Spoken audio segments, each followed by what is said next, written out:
got a slip in your palm and a hole in your chest. Black coffee on the felt, man, you look like a mess. 3-team parlay turned to dust in your head. Now you stare at the chips like they made you this man. But don't you go quiet, don't you fade from the floor. Your name still means something to somebody for sure. Put the glass down, baby. Look at me now. Hold on, hold on. Not tonight, not now. Hold on, hold on. Let me pull you out. That fella bites hard, but it don't get the crown.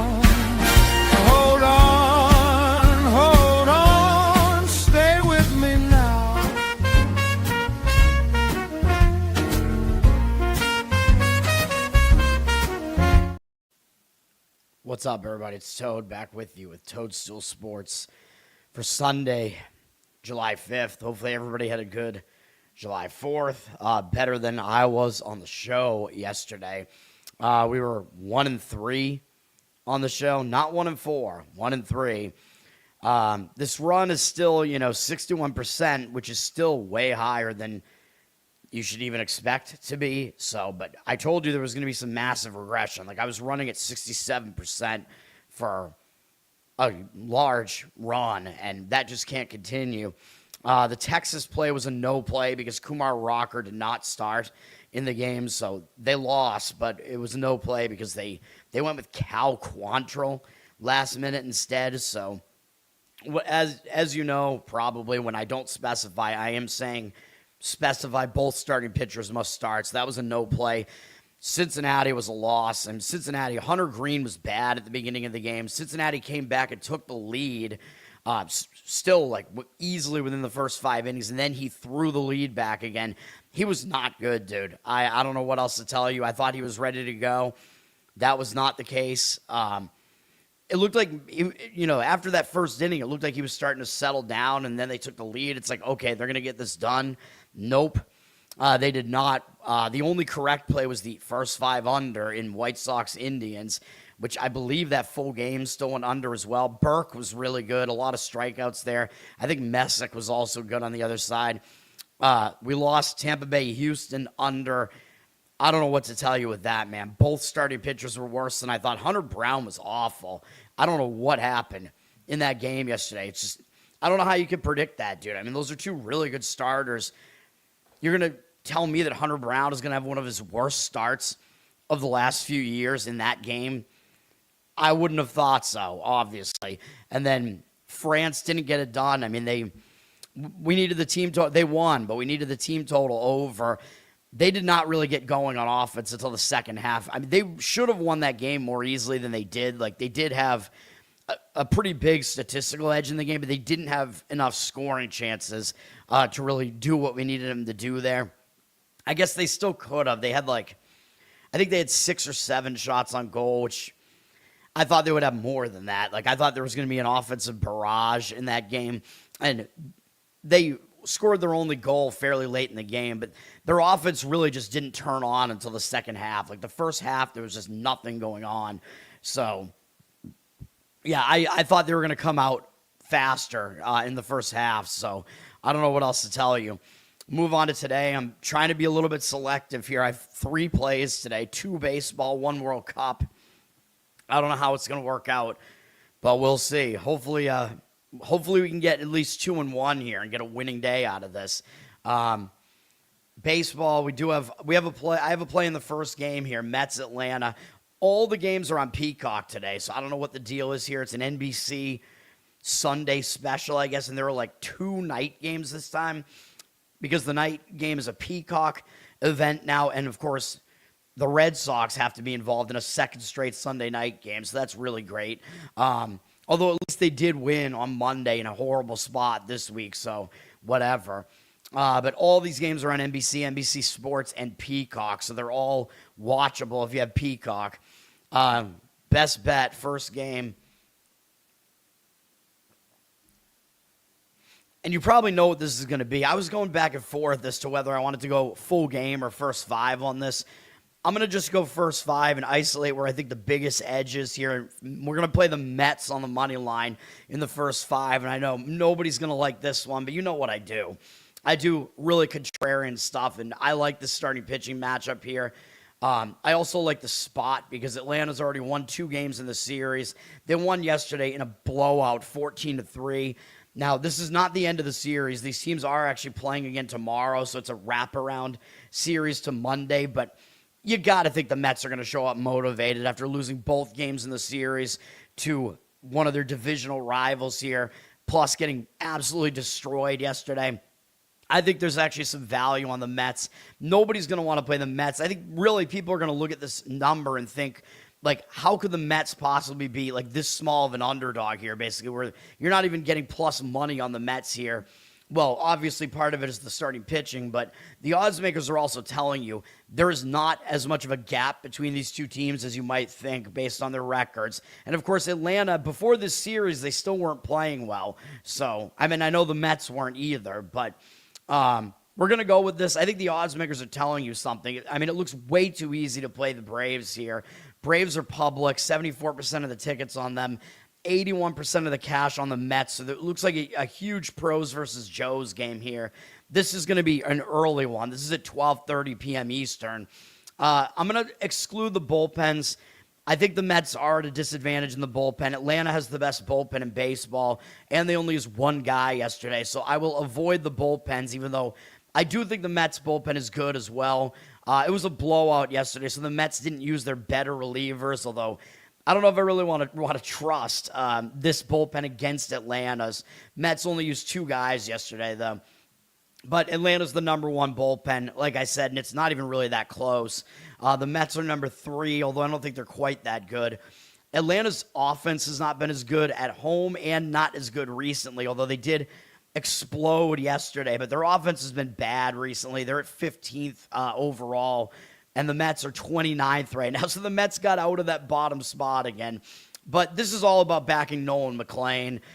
He's the Mets' best starter. I think he's the better starter in this game. 3.78 ERA, 1.12 whip. Really good on the road, 2.49 road ERA. He's considerably better on the road, although actually his home stats actually suggest that his ERA is misleadingly high at home as well. McLain was good in his last outing. He shut out Toronto for 6 innings. He's been good for the last entire month, except that his walk rate was a little bit high at the beginning of the month.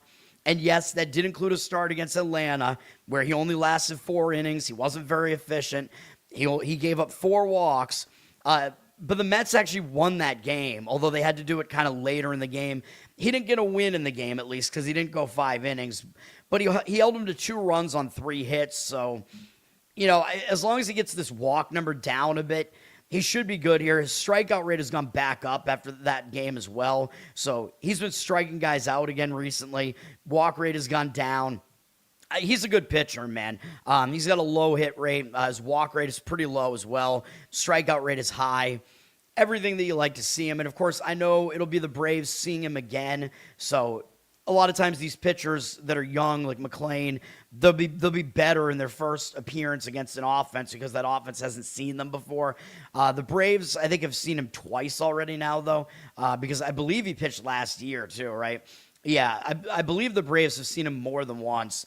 They have 23 at-bats against him, but they have not had success against him. No extra base hits, 8 strikeouts, 3 walks, 174 average, 443 OPS. So I like those numbers here, and we're going to fade Martín Pérez, who I've just kind of been waiting for Perez to regress a little bit because, I mean, his... Obviously, Nolan McLain has the much higher ceiling here. Perez is a much older guy who's never been like a strikeout guy. He's a guy that gets you to hit into soft contact. He's pitched well this year. There's no doubt about that. 3.27 ERA, 1.16 whip. He is good at home, too. 2.37 home ERA. But he does seem to be kind of faltering a little bit here. Wasn't really as good over the month of June. He had a 19-12 strikeout walk ratio in June in 25 1/3 innings. Still only allowed 22 hits, but that walk number That's a little concerning, man. He doesn't really strike guys out, and now he's starting to put guys on base. He just had two pretty easy opponents to face against San Diego in San Diego and St. Louis. Well, St. Louis is a mediocre offense. And I guess, yeah, you could argue they are better on the road. So that was a road game for St. Louis there. But I still don't think it's a good sign that Perez was bad in both those outings. He was good against the Mets earlier in the month, went to New York and shut them down for 5 1/3 innings, only gave up 1 earned run. That was his one good start over the past month. So, yeah, I know. But I think it's a bad sign that he wasn't good recently in San Diego, which is like a pretty ideal pitching matchup, really. Perez, he's got a low hit rate. His walk rate is a little bit too high, or maybe even more than a little bit too high. His strikeout rate is also low. I mean, he's not really fooling anyone, and his numbers are not good against the Mets, even though he did pitch well against them last time out. 64 at-bats against them, 9-12 strikeout walk ratio. That's not good. Not at all. 328 batting average allowed, 856 OPS. They got a couple guys in here that do a pretty decent amount of damage in double-digit at-bats. Bo Bichette and Lindor both do some damage against him. Juan Soto also does as well. So the better hitters in this lineup all do some damage against him. Yeah, let's go with the Mets, first 5. I think that's all I had to say about that. So, yeah, I mean, I think you get the motivational edge. You get a starting pitching edge with this starting pitching matchup.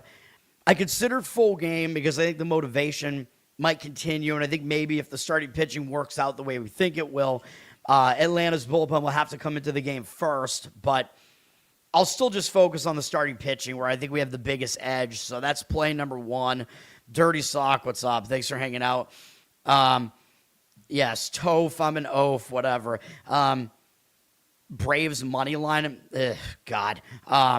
That seems like kind of a biased play to me. Who were the pitchers? I don't even remember who the pitchers were. What the pitching map? Oh, it was against Manaea. Whatever. I mean, I don't know. I was completely wrong about that game. I thought that game had a chance to go under. It was all about what you thought Manaea was going to do. Well, this is the thing. The Mets, I told you the Mets are underrated. Like, their record is not indicative of the talent that they have. The same goes for the Red Sox. You know, like, you can't just look at the record and say this is what this team is. Like, this team has talent. But, I mean, when that happens, usually it is a managerial problem. And both of those teams fired their manager during the season. So, yeah, I mean, I think you could see those teams make a run here. I mean, I hate the Yankees a lot more than I hate the Mets. The Mets are just like, I don't know. The Mets are just like a team that you just pity. But yes, the Mets are the play there. All right. First 5, though. Pittsburgh, Washington. Most of the games are going to be in the afternoon here. This has been I was going to say it's been a high-scoring series. I expected this to be a high-scoring series. Yesterday's game was not as high-scoring. These teams have split the series so far, so this will be the last game of the series. It is the rubber match here. I expect both teams to show up. Pittsburgh got the game yesterday, 7-1, which... Oh, I was right about that. So, of course, I didn't put that one on my card, and I was completely correct about it. I said Pittsburgh would win behind Braxton Ashcraft against Zach Littell, or I think it was Littell behind an opener. I don't know. Pittsburgh used 4 relief pitchers. Washington, if this page would even load, used 2. One of them was their opener, though, Palmquist. But even though Pittsburgh has a rest disadvantage there, Washington's bullpen is pretty bad. They're 26th, Pittsburgh 22nd. I don't like either bullpen, but Pittsburgh's is still the less bad of the two. Both offenses are good. So again, bad bullpens, good offenses. It does seem like that is pretty run conducive. Pittsburgh number 2 in offense. Washington number 4 in offense. This pitching matchup here, you know, I mean, I think both of these guys do have some talent. They're both pretty young. Bubba Chandler is the younger of the two. Chandler hasn't really figured it out yet, though. 4.62 ERA, 1.39 whip. He's a little bit better on the road, 4.56 road ERA. His strikeout rate, you know, has been okay. His walk rate is really his issue, though. He's pitched okay, I guess, like over the past month, but he's got to get his walk rate down. I think he's better. Like, he's better than he looks, but it's just because he's issuing so many walks here. That's why his ERA is bad. He's got a low hit rate, really high walk rate, which again is a huge problem. He's walking more than one guy every 2 innings. You cannot do that. And his strikeout rate is okay. Yeah, I mean, again, I think he's got some talent. He does actually have good numbers against Washington. 5 hitters have seen him, 12 at bats. They only have 1 hit, a single from Cruz, 4 strikeouts, no walks, 0.83 average, 167 OPS. Can Chandler pitch well here? He could. I think he's pretty unpredictable, man. Like, again, he's got a pretty high ceiling, in my opinion, but he walks everybody. So what do you, like, I don't know what you can expect. And if you walk guys against a lineup like Washington, they're going to make you pay more often than not. So I don't like that.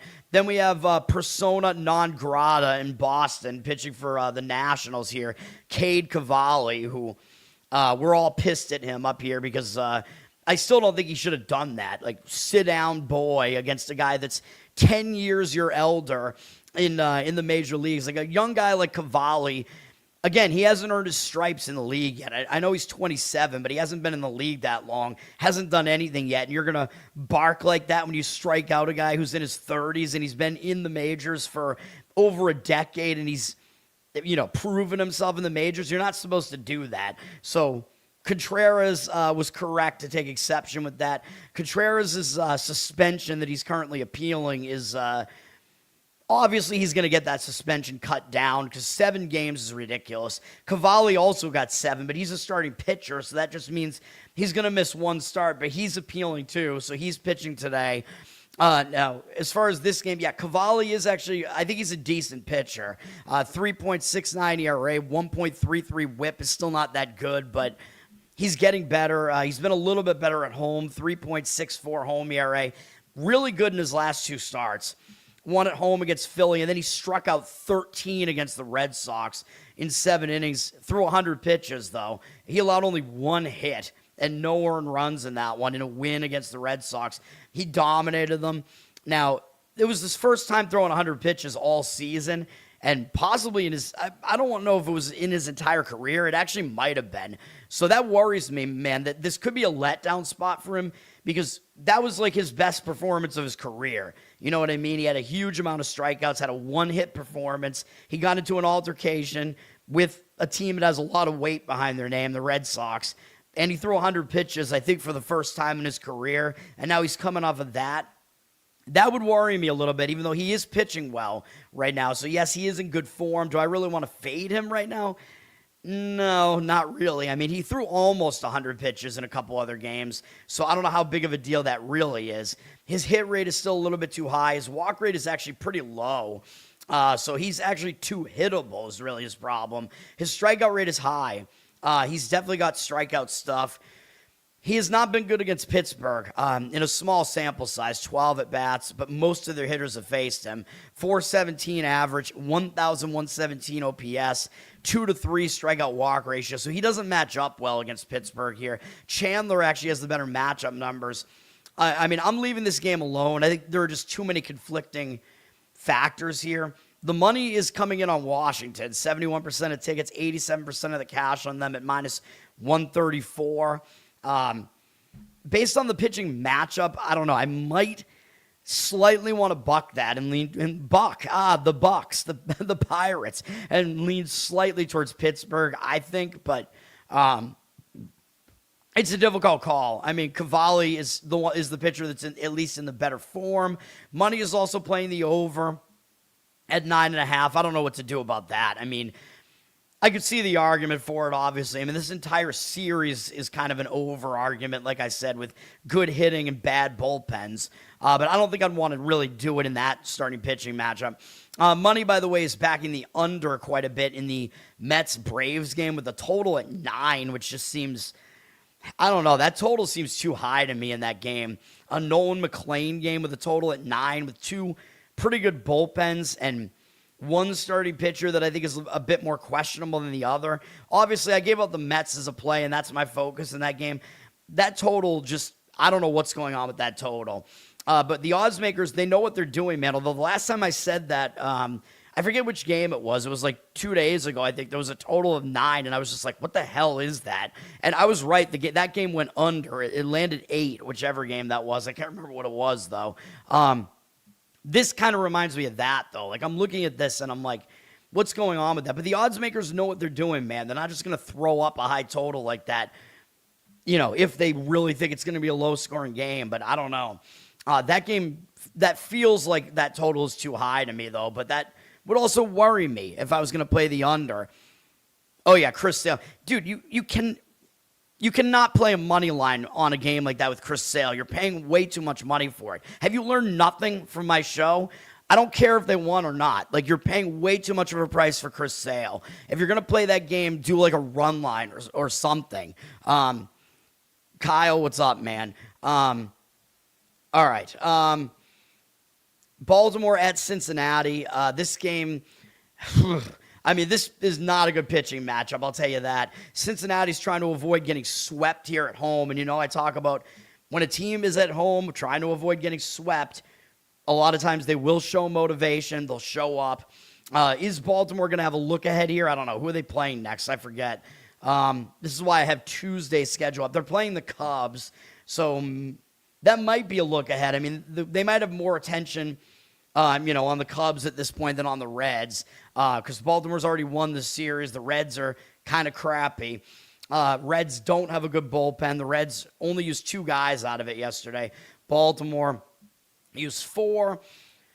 Let's see. Baltimore, 14th in bullpen. I think they're maybe a little worse than that. Their ERA is not that good. Reds are definitely worse, though. The Reds are 28th. They're not a good bullpen.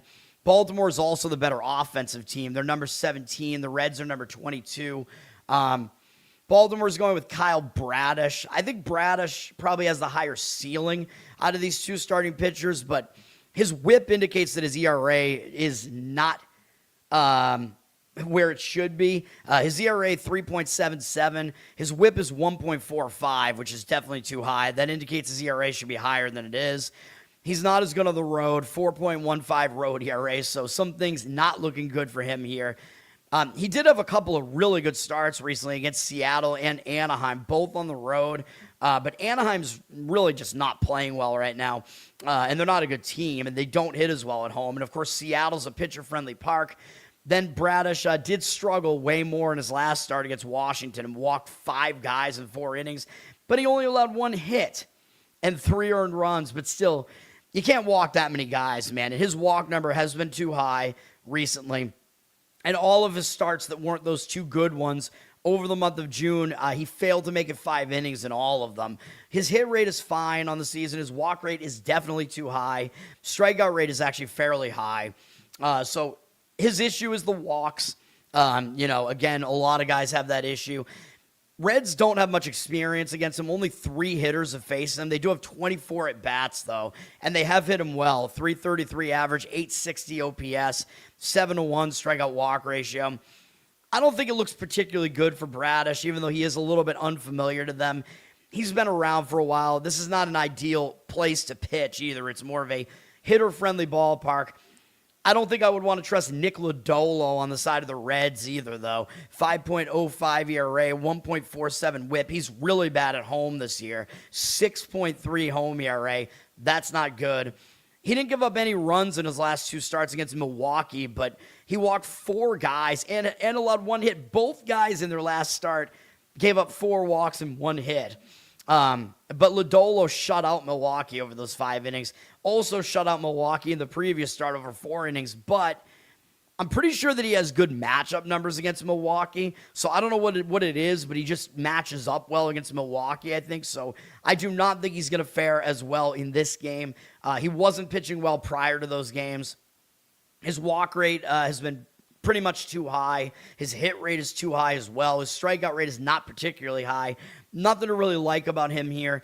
His numbers against Baltimore aren't too bad, though. In 23 at-bats, he does have a really low 217 batting average against, but his OPS is right there in the middle, like an average OPS, 748. It's really close to that 750 threshold there.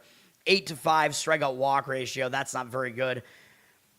I'm going to lean over in this game. I mean, it's not going to make my card or anything like that. Money is backing the under. I don't really understand that. Understand it. 61% of tickets, 74% of the cash on the under.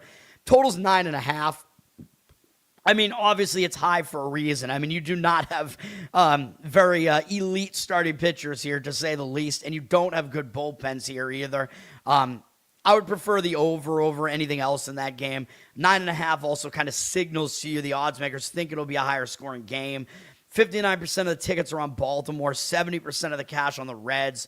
So, you know, the Reds are trying to avoid the sweep, so I could see the argument for it. Lodolo also has the better matchup numbers, even though it's a small sample size. If you want to base anything off of that, you know, I could see the argument for Cincinnati. I would not play them full game, though. I do not want to back Cincinnati's bullpen, so I'd lean Cincinnati first 5 slightly, but I prefer the over to anything else in that game. Cincinnati, you're getting them at a cheap price, at about pick-em price. You probably have to pay a little bit more first 5 because everybody knows their bullpen is trash.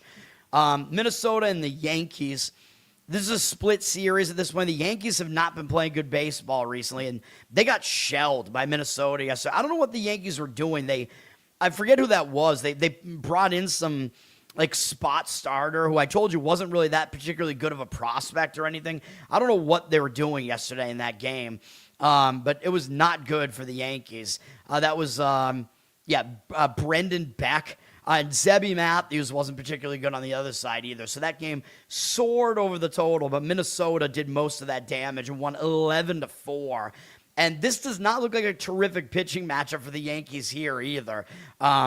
So even though the Yankees usually beat Minnesota, I'm pretty sure, which is not surprising. Minnesota does have a starting pitching advantage here. They do not have a bullpen advantage, though. They used 4 relief pitchers yesterday. The Yankees also used a lot. They used 5, but the Yankees have a better bullpen.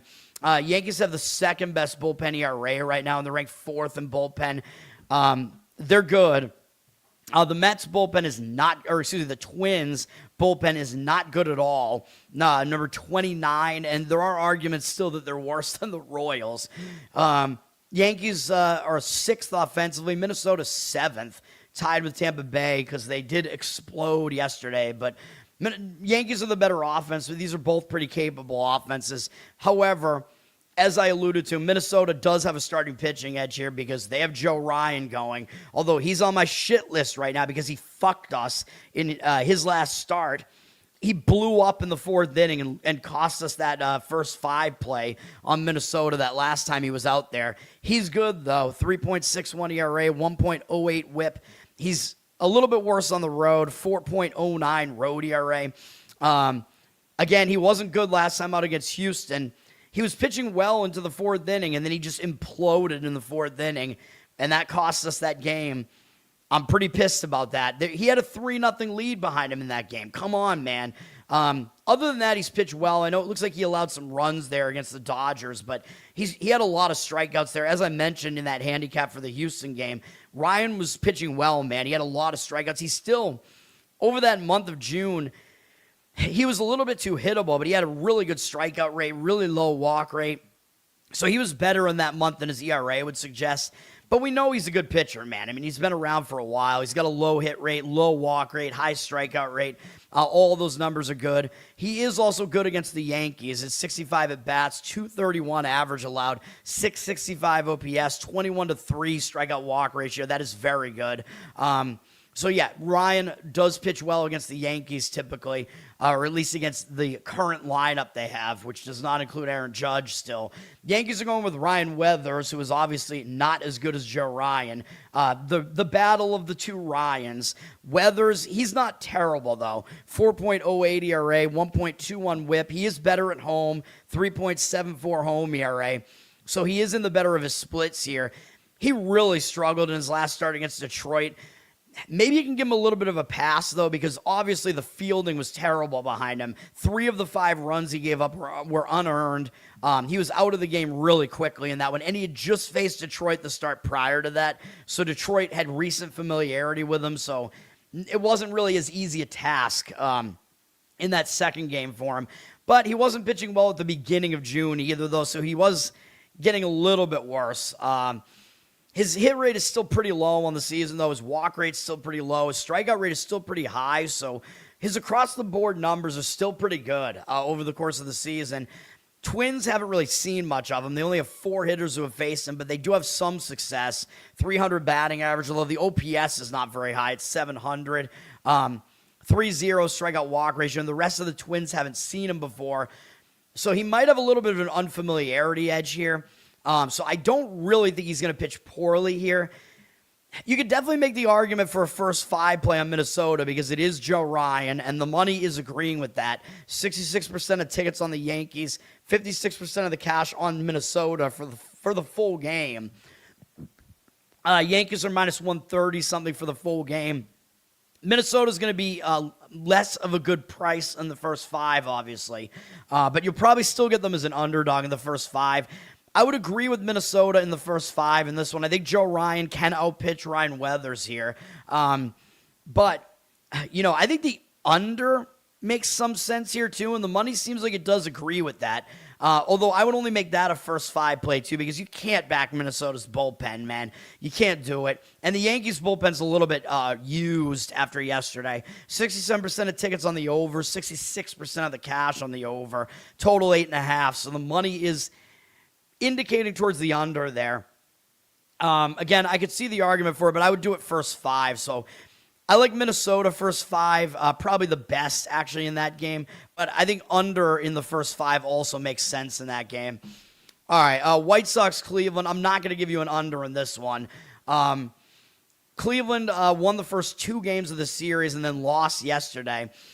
So this is a 4-game series, and Cleveland is 2-1 in the series right now. It's a big series for both teams, so both teams should continue to show up here. White Sox used 2 relief pitchers. Indians used 4 yesterday, and they used their better relievers because it was a save situation, I'm pretty sure. So White Sox, their bullpen is a little bit better with the rest situation here, but Cleveland is the better bullpen generally. They're 16th. The White Sox are 20th. They're both decent bullpens, though, I would say. Cleveland's is a little bit better, but they're also less rested. So these are pretty even bullpens here, in my opinion, right now. White Sox are definitely the better offense. They're tied in 10th. Cleveland 28th, and again, still without Jose Ramirez. White Sox have Chris Murphy listed as a starter. I looked into it, and I'm pretty sure Eric Fedde is going to be pitching in this game. I think Murphy is going to be an opener in front of Fedde. So if you're going to play this game, again, what I would do is I would pick Bybee must start for Cleveland, and don't specify a starting pitcher for the White Sox.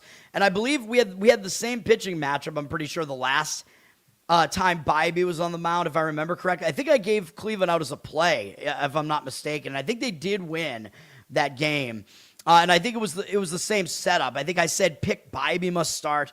Don't specify a White Sox pitcher, because I'm pretty sure we know that Murphy is an opener here, and then Eric Fedde is coming in after that. I'm almost positive that's what they're doing, because Fedde would be next up in their rotation, if you want to consider him to be in the rotation. Murphy, I don't think we need to go into him, really, because he's only going to go 1 inning here, pretty much, but 3.79 ERA, 1.37 whip, whatever. He pitched against Cleveland. He pitched 2 days ago. He also pitched 3 days ago.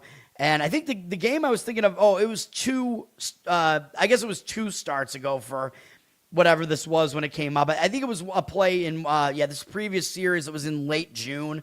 I think that's what I'm remembering. It feels more recent than that, man. Although this always throws me off because Murphy pitches in so many games.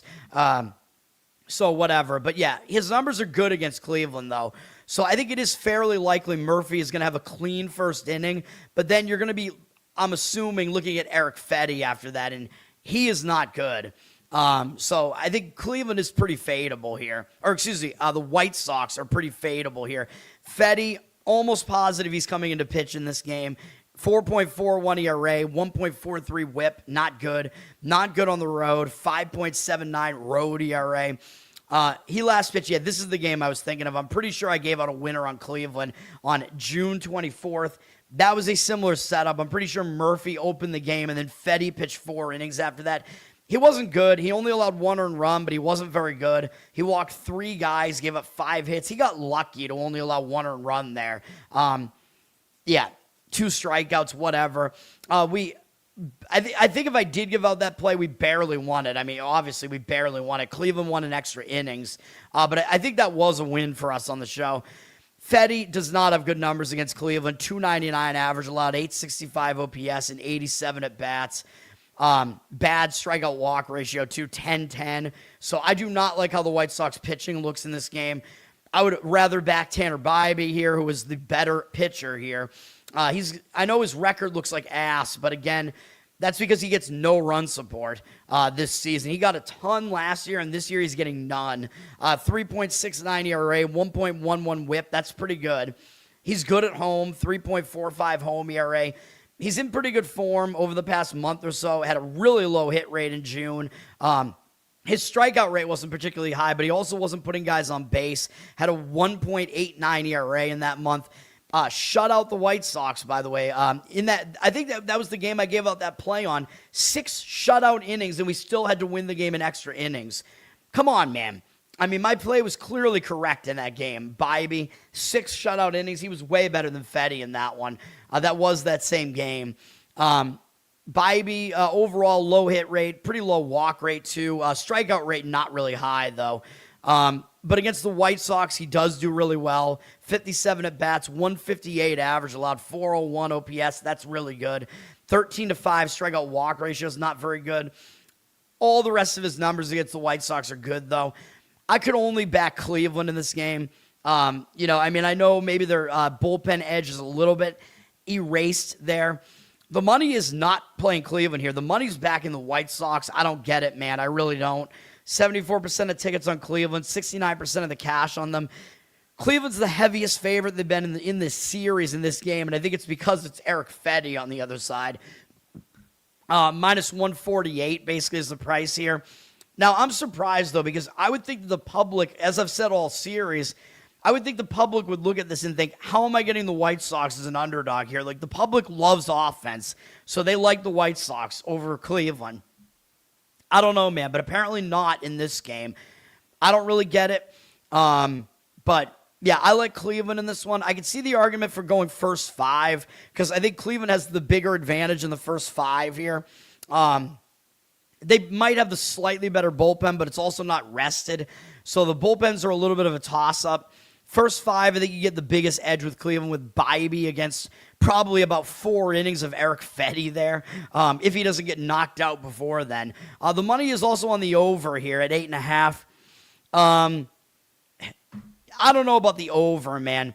I mean, I don't have a great feel for the total there. I mean, both bullpens, I don't know, man. I mean, Cleveland's bullpen isn't exactly in good shape, but the bullpens aren't really that bad. And I like one of the 2 starting pitchers, obviously, so I don't have a good feel for the total there. All right. St. Louis and Chicago, the Cubs. The Cubs are trying to avoid getting swept here. They've gotten outscored in this series 20-1. I mean, of course, most of that was that one game where they got annihilated, but they scored nothing in yesterday's game. What is going on with the Cubs, dude? I don't know. I don't know what the deal is. I think was that was against Leahy too, wasn't it? The Cubs couldn't even get any runs against Kyle Leahy. Leahy on the road. Like, what are you doing, man? I don't know what's going on. The Cubs should be motivated here. I mean, we're looking at the Cubs are the better team, and they're at home trying to avoid a sweep. And, I like to look at a team in that situation when they're trying to avoid getting swept and they're at home and they're the better team. Although it does mean you'll have to lay like a favorite price if you want the Cubs here. But this is the last game of the series, so they're trying to avoid the sweep here. I don't know if I love the pitching setup for the Cubs here, though. The Cubs bullpen, they are the better one, but they used 4 relief pitchers yesterday. St. Louis also did use 4, though. Cubs, we have ranked 12th in whip here. I think they're a little bit better than that, though. Maybe not. St. Louis is 21st, although they're more of a mediocre ERA, at least. But I think the Cubs are the better bullpen. Cubs are the better offense. They're ranked 5th here, despite what's been going on in this series. St. Louis is 16th, so even after what's gone on in this series, Cubs still are the better offensively ranked team. Cubs get to go up against Matthew Liberatore in this one. He is not good for St. Louis. 5.33 ERA, 1.55 whip. That is not good. He is slightly worse on the road, 5.45 road ERA. He pitches a little bit better in St. Louis's pitcher-friendly park. He looks like he was good last time out against Atlanta. 1 run allowed on 1 hit in 5 innings, but he also walked 4 guys, and he had 9 strikeouts. That was a weird start from him because he usually does not strike guys out, but all the rest of his starts over the entire month of June were bad. So I'm not about to say that he's actually good right now. I don't think so. He's allowed a really high hit rate on the season. His walk rate is too high. His home run rate is not good. He's an extreme fly ball pitcher. His strikeout rate is okay. Numbers against the Cubs are actually not that bad. In 74 at-bats, 243 average, 725 OPS, 18-10 strikeout walk ratio is not good, though. But you got to think the Cubs are going to find some offense here against Liberatore. I mean, he's not very good. But the Cubs are going to go with Javier Assad here. His numbers have been good so far this season. He's been working out of the bullpen for a lot of it, though. He's also from Mexico, so he might be distracted, dude. Because Mexico's soccer team is playing, I think, during this game, if I'm not mistaken. When is this game? Nobody's going to think about this, but this game is at 2:30 p.m. The World Cup game is on at 4 p.m. No, sorry, it's on at 8 p.m. Never mind. Mexico's in the evening game. I was going to say he's going to be distracted because he's from Mexico and his team is playing in the World Cup here. But I don't know, man. I don't know if he's going to be distracted by that or not, but it's happening at night. This game's during the day. He's got a 4.53 ERA, 1.12 whip. Some of that is from working out of the bullpen. He is pretty good at home, though, 2.78 home ERA. But if you look at what he's done recently, this is not a good sign, dude. He was not really good in his last 2 starts against San Diego and the Mets. You know, if you can't do well against those offenses, there's something wrong. I know he pitched well his first 2 times they brought him in when I forget who it was. One of the Cubs starters got knocked out due to an injury. I forget who it was in the first San Francisco game. They brought in Assad. He pitched well. He pitched well again against San Francisco after that when he joined the starting rotation. But he hasn't been good since then. He's got a low strikeout rate. He hasn't been that good.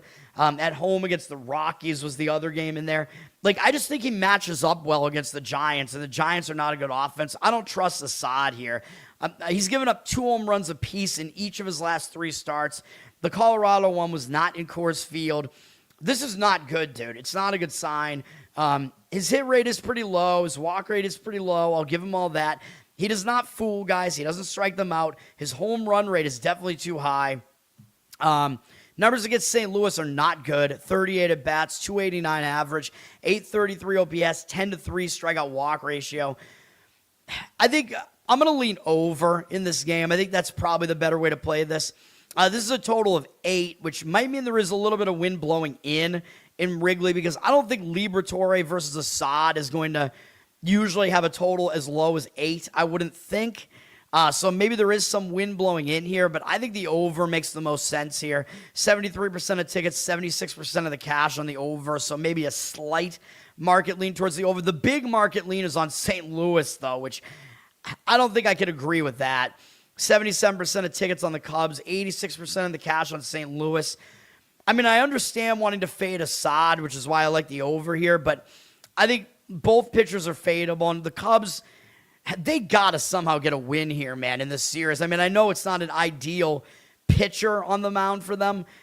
They're favored at about minus 140 something. Maybe that's part of the reason why the money is on St. Louis, just because the price is too high on the Cubs. But you're still talking about the better team at home trying to avoid a sweep. So I would slightly lean towards the Cubs finding some way to get it done there. But I think the over makes way more sense in that game than anything else.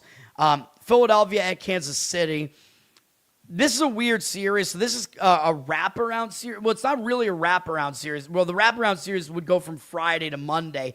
This is a 3-game series that's going Saturday to Monday. And they were off on Friday because of the World Cup. Very weird series. I think they were off because the World Cup was in Kansas City, I guess. Now, Kansas City lost yesterday 6-1. Luzardo was good in the game yesterday. He is good on the road, as I mentioned, but I wasn't sure what he would do in that game. Kansas City, they have a bad bullpen. In fact, worse than baseball. They used 3 relievers. Philly also used 3. Kansas City clearly at a bullpen disadvantage. Philadelphia is 15th. They're like a middle-of-the-pack bullpen. Offensively, neither team has been that good. Philadelphia's been getting a little bit better. They're 19th right now, tied with Detroit. Kansas City is 22nd, tied with the Reds. This pitching matchup, though, Aaron Nola is pitching for Philadelphia, man, and he has not been good. Like, I don't know if this guy's ever going to recover from his injuries at this point. We faded him in his last start on the show. We got a win by fading him, although both pitchers wound up being bad in that game, but Nola was so bad. I think that was Nola against Ashcraft, if I'm not mistaken, which seemed like a mismatch to me, so that's why I gave up Pittsburgh, of course. Neither pitcher was good, but Nola was horrible in that game, so we still got the win. Nola has not been good, dude. 6.04 ERA, 1.49 whip. He's been a little bit better on the road, 5.4 road ERA, which is still not good. This was that start. He gave up 7 earned runs, 8 runs against Pittsburgh last time out in 4 1/3. He's not in good form. He's not pitching well. His strikeout rate is good, but all the rest of his numbers are bad over the past month. High hit rate, high walk rate. Over the course of the season, he has a high hit rate. His walk rate actually isn't too bad. Strikeout rate is actually pretty good as well, so he's just way too hittable. And he's given up a lot of home runs, so that's not good either. His numbers against Kansas City are not good. In 89 at-bats, his numbers are actually kind of crazy because he has a ridiculously good 31-1 strikeout walk ratio against them. So you think, well, that's complete domination. Like, those are amazing numbers.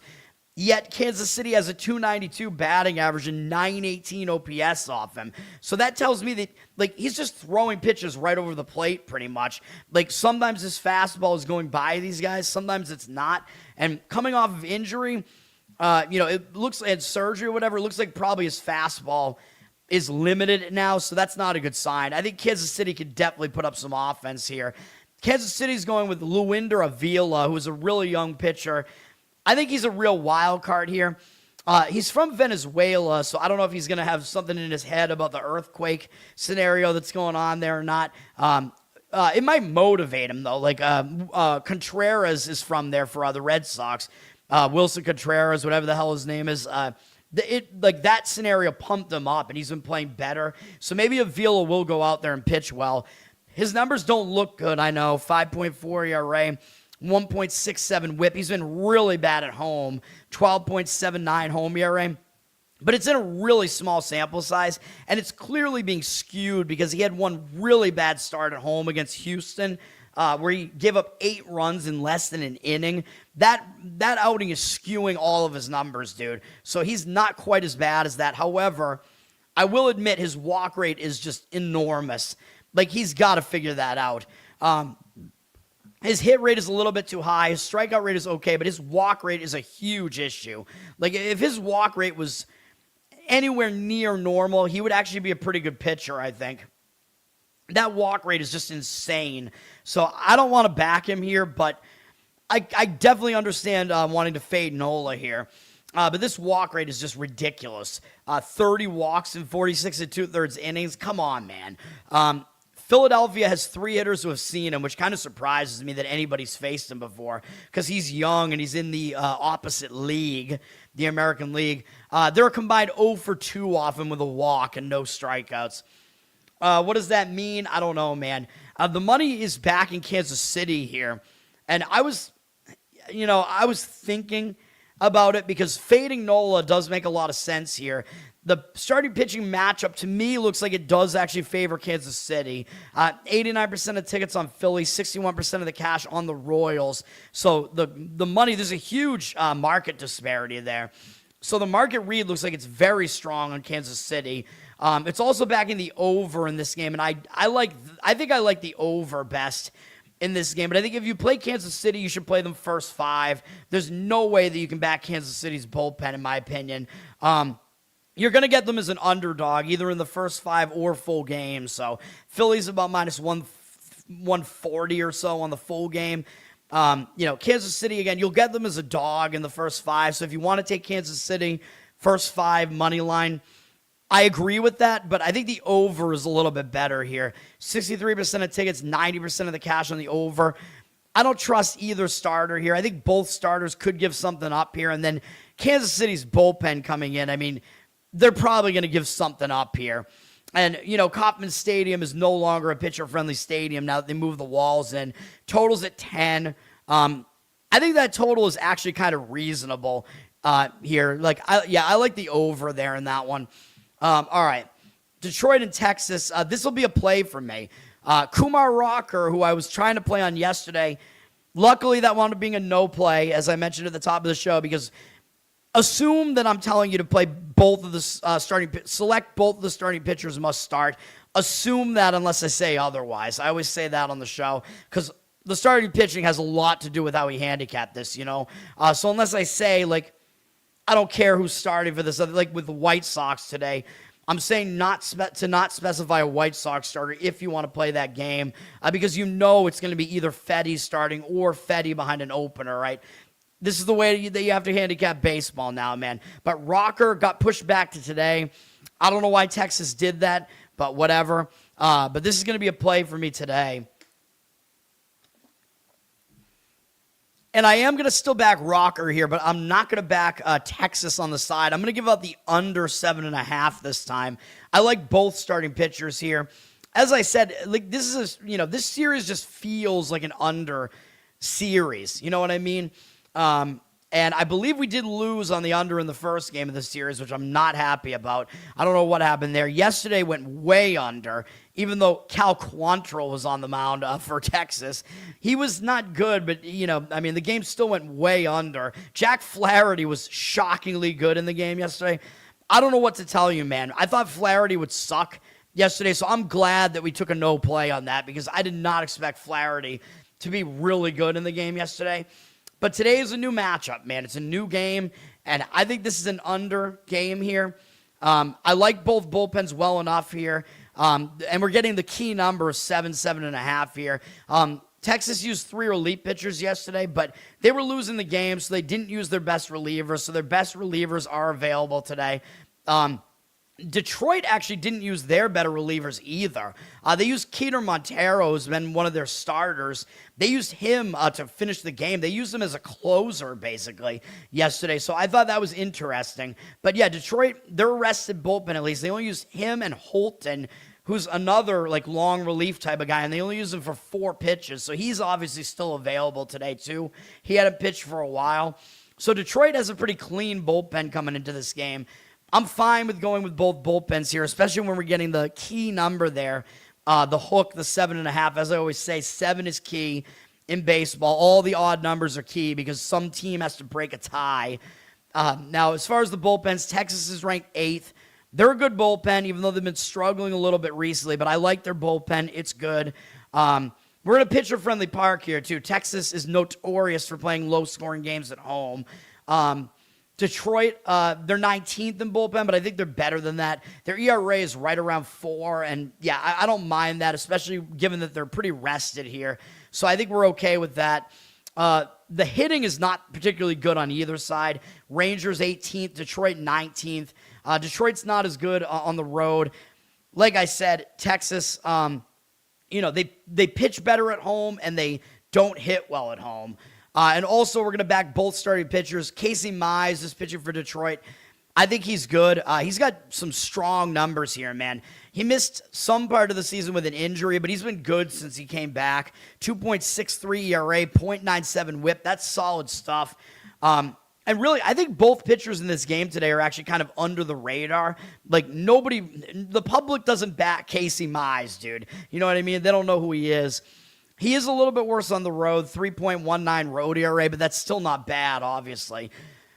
He's been good, like I said, since coming back from injury. He missed almost a month. He kind of struggled a little bit against Houston. Then he had to face the Yankees twice, which is not easy. And he did give up 4 runs the first time against them, but he had 6 strikeouts and 1 walk. So he was actually better in that game than it looked. And then he just aced the Yankees the last time. He went 7 one-hit shutout innings with 10 strikeouts and no walks against the Yankees, and he did all that with 88 pitches. So he didn't overextend himself at all. So that's a good sign, man, I think. I mean, I guess you could make the argument he'd be in a letdown off of doing that to the Yankees. I'm not so sure about that. And again, I like the fact that he really didn't throw that many pitches there. And he's been good. Over those 3 starts, his command has been on point. 19 strikeouts, 2 walks. That's good stuff. And fewer than 1 hit allowed per inning. He's got a really low hit rate on the season. His walk rate's also low. Strikeout rate is high. All of those numbers are good. And he's facing Texas, who is a major step down from the Yankees. He's got 35 at-bats against them, 7 strikeouts, 1 walk. 229 average, allowed him 536 OPS. So, yeah, he's got good numbers against Texas. So, I think Mize should pitch well here. And, again, we're backing Kumar Rocker, who I was going to back yesterday. Rocker, I know his whip isn't very good. 3.83 ERA, 1.34 whip.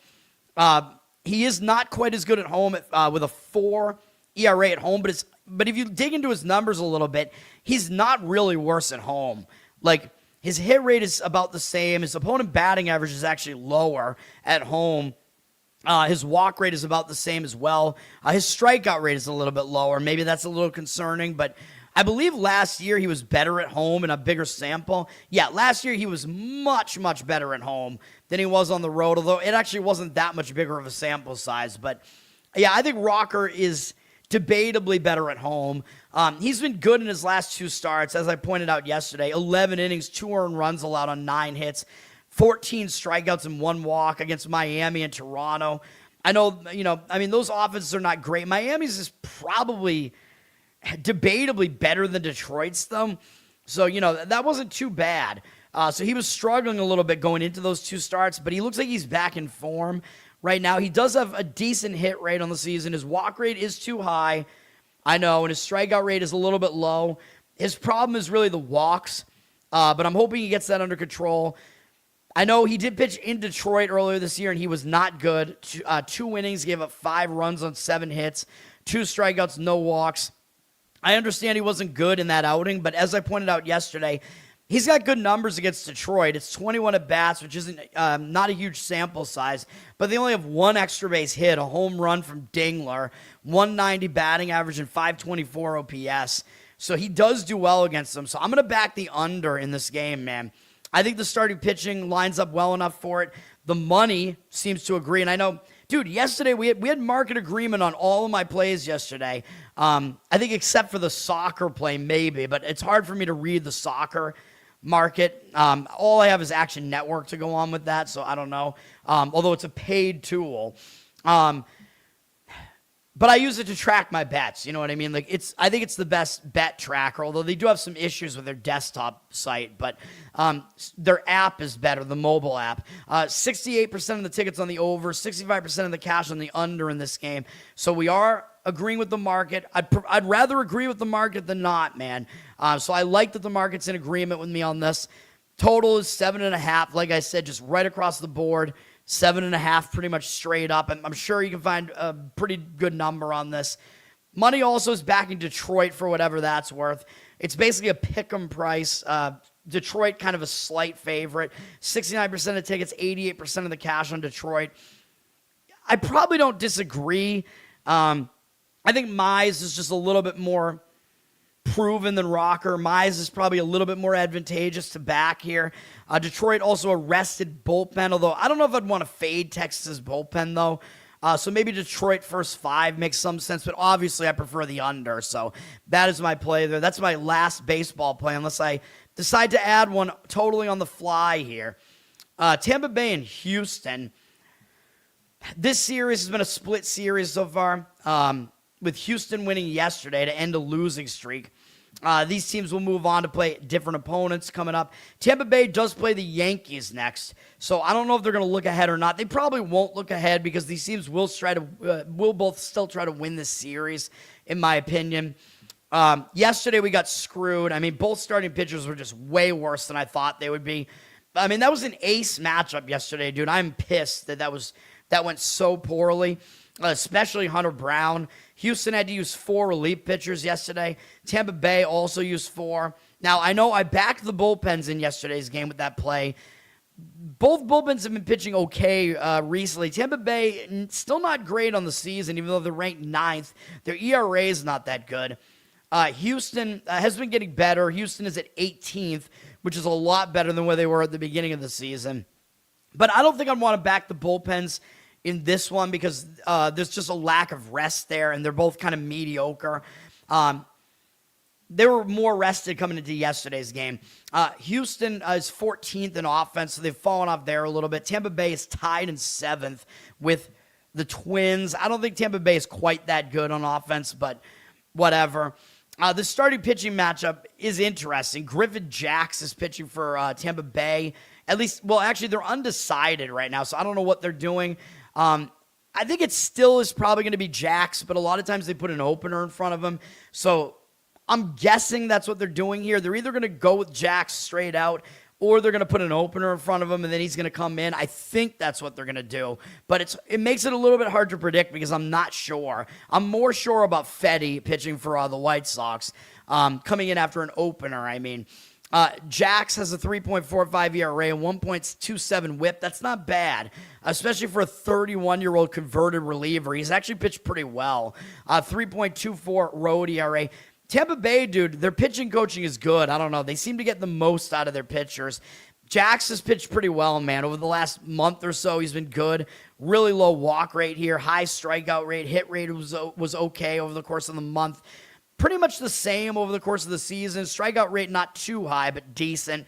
Walk rate maybe a little bit high there. Hit rate fairly low. Yeah, overall he's been good. Numbers against Houston are fairly good. In 20 at-bats, 250 average, 700 OPS, 7-0 strikeout walk ratio. Of course, I'm assuming he's still pitching in this game, either starting or coming in after an opener and still going a starter's workload. We will see. Houston's going with Peter Lambert, who has had a good season here, man. Again, I think this guy maybe always had talent, but just being with the Rockies just kind of ruined the start of his career. He's been good. 3.51 ERA, 1.18 whip. A little bit worse at home, 3.75 home ERA. Not good recently, though. He's walked too many guys in his last couple outings. His walk rate is a little bit of an issue. Didn't really do too well here on the road against Toronto and at home against Minnesota. So he's not really in good form right now, so that's not a great sign. His numbers are pretty good on the season. Low hit rate. His walk rate is too high, though. Like I said, that's his one major issue is the walks. His strikeout rate is a little bit low, but I don't think he's a massive strikeout guy. Tampa Bay only has 3 guys who have seen him, 9 at-bats. The only hit is a single from Fortes. 3 strikeouts, no walks, 111 average, of course, 222 OPS. So, yeah, I mean, I think Lambert might actually pitch okay here. I think this game looks like a first 5 under to me. If Jax is actually going to go here, even if it's behind an opener, first 5 under, I think makes the most sense to me in that game. I don't think I'd really want to risk it and do it. And the money is actually backing the over. 75% of tickets, 94% of the cash. That's the full game, though, and I understand not wanting to play these bullpens or fading the bullpens. Total's at 8.5, so it's right there in, no man's land. You figure it out. But, yeah, I think first 5 under is the better way to look at this.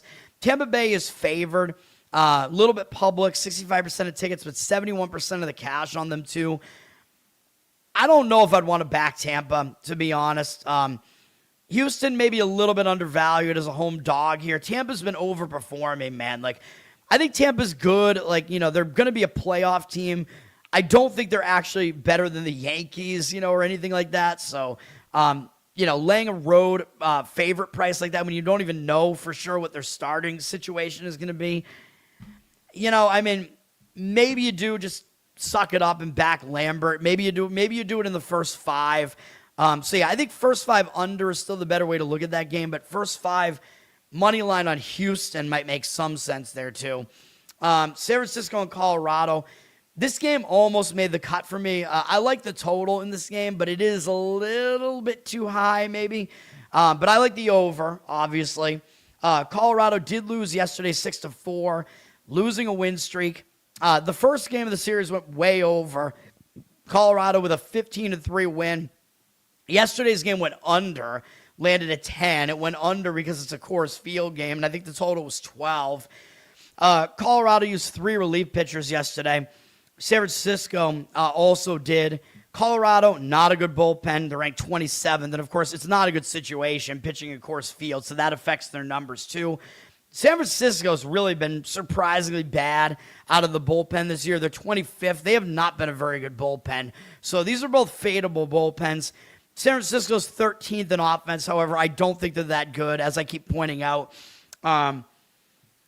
Colorado ranked third in offense. I think they're not quite that good either, but they're a decent offense, and they're starting to hit pretty well, and they're doing some damage at home, which is kind of, predictable because obviously this is a very offensive stadium. This is not a good pitching matchup. Tyler Mahle is pitching for the Giants here. This guy sucks. 5.67 ERA, 1.47 WHIP. He's been decent at home in the pitcher-friendly environment for the Giants there. And unfortunately, I tried to fade him not that long ago at home, and it didn't work out. But on the road, he's been horrible. 8.79 home ERA. You think that's going to play well pitching on the road in Coors Field here? Probably not. That one game that I was talking about, he was good against the A's, or good enough. Was not good last time out on the road against Arizona, though. I don't think he's good, dude. He's got a high hit rate. His walk rate is too high. His strikeout rate is okay.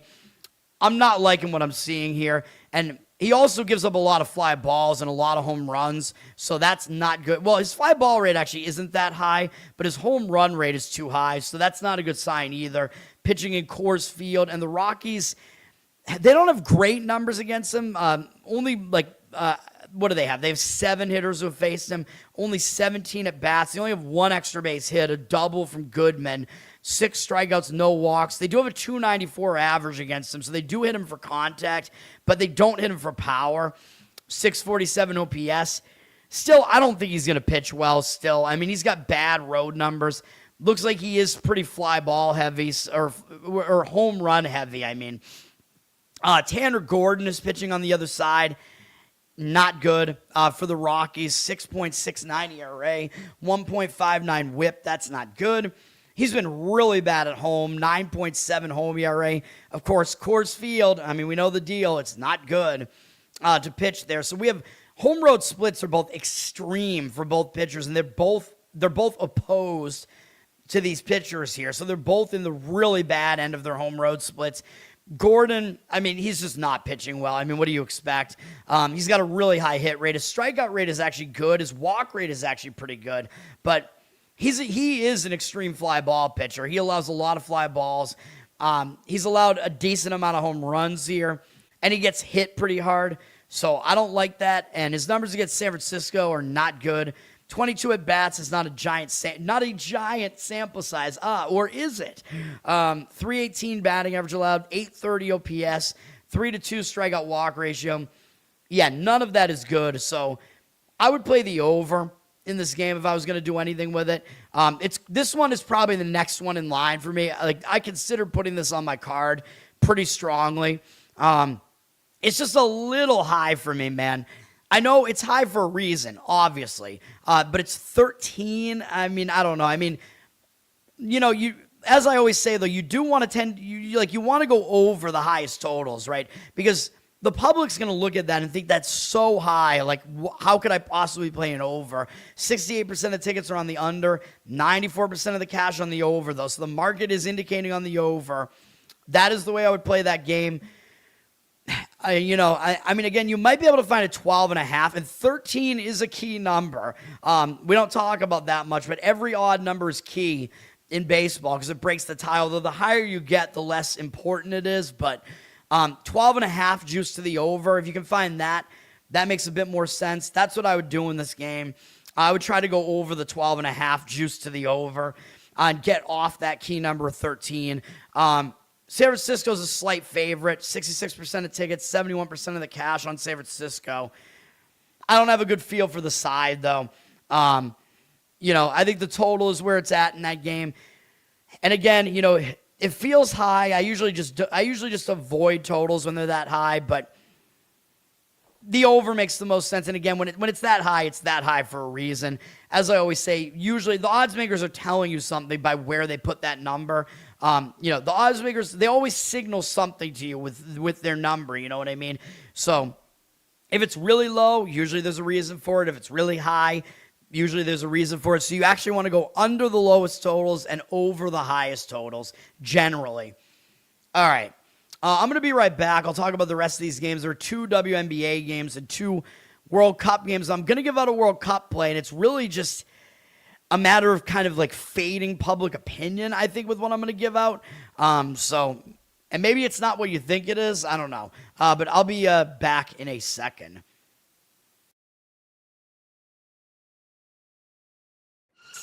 Yep. Inside, I want to kill myself. We are on an 0-7 run over the last 2 days. After tonight, it was just complete bullshit.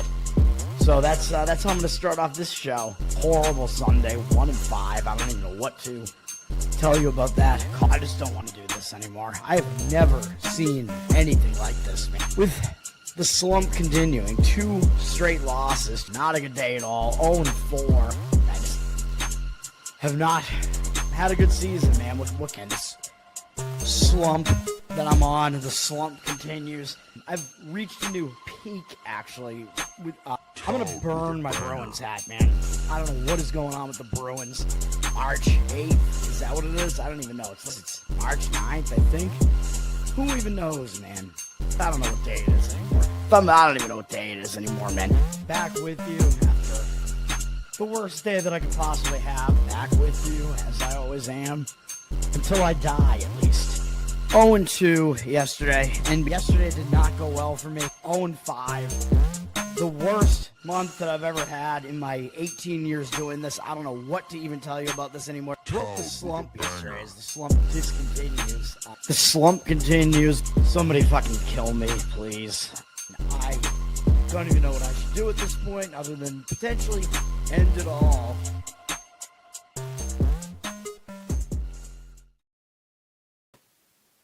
All right. Next game is Milwaukee, Arizona, I believe. Is that right? Yeah. All right. This game. So this series, we have the teams have split this series so far, which, by the way, I believe is the case. Yeah, I already mentioned that with Colorado and San Francisco. They split as well. Milwaukee and Arizona here. These teams, like I said, yeah, they've split. I think they'll both show up, try to win the series here. Milwaukee has the better bullpen here. Milwaukee used 2 guys out of the bullpen. Arizona used 4 yesterday, so Milwaukee's more rested. Now, Milwaukee is ranked lesser than Arizona based on whip, but Milwaukee's got the better bullpen ERA by more than half a run. They're ranked 10th, Arizona 7th, but Milwaukee's the better bullpen. Milwaukee's the better offense as well. They're tied in 10th with the White Sox. Arizona 27th. That is not good. The starting pitching matchup, to me, I don't think it's great. Brandon Sproat from Milwaukee. Dude, this guy, I mean, I think he does have talent, but it hasn't really translated totally yet. 5.28 ERA, 1.33 whip. That's not very good. He is better on the road for what that's worth. 4.38 road ERA.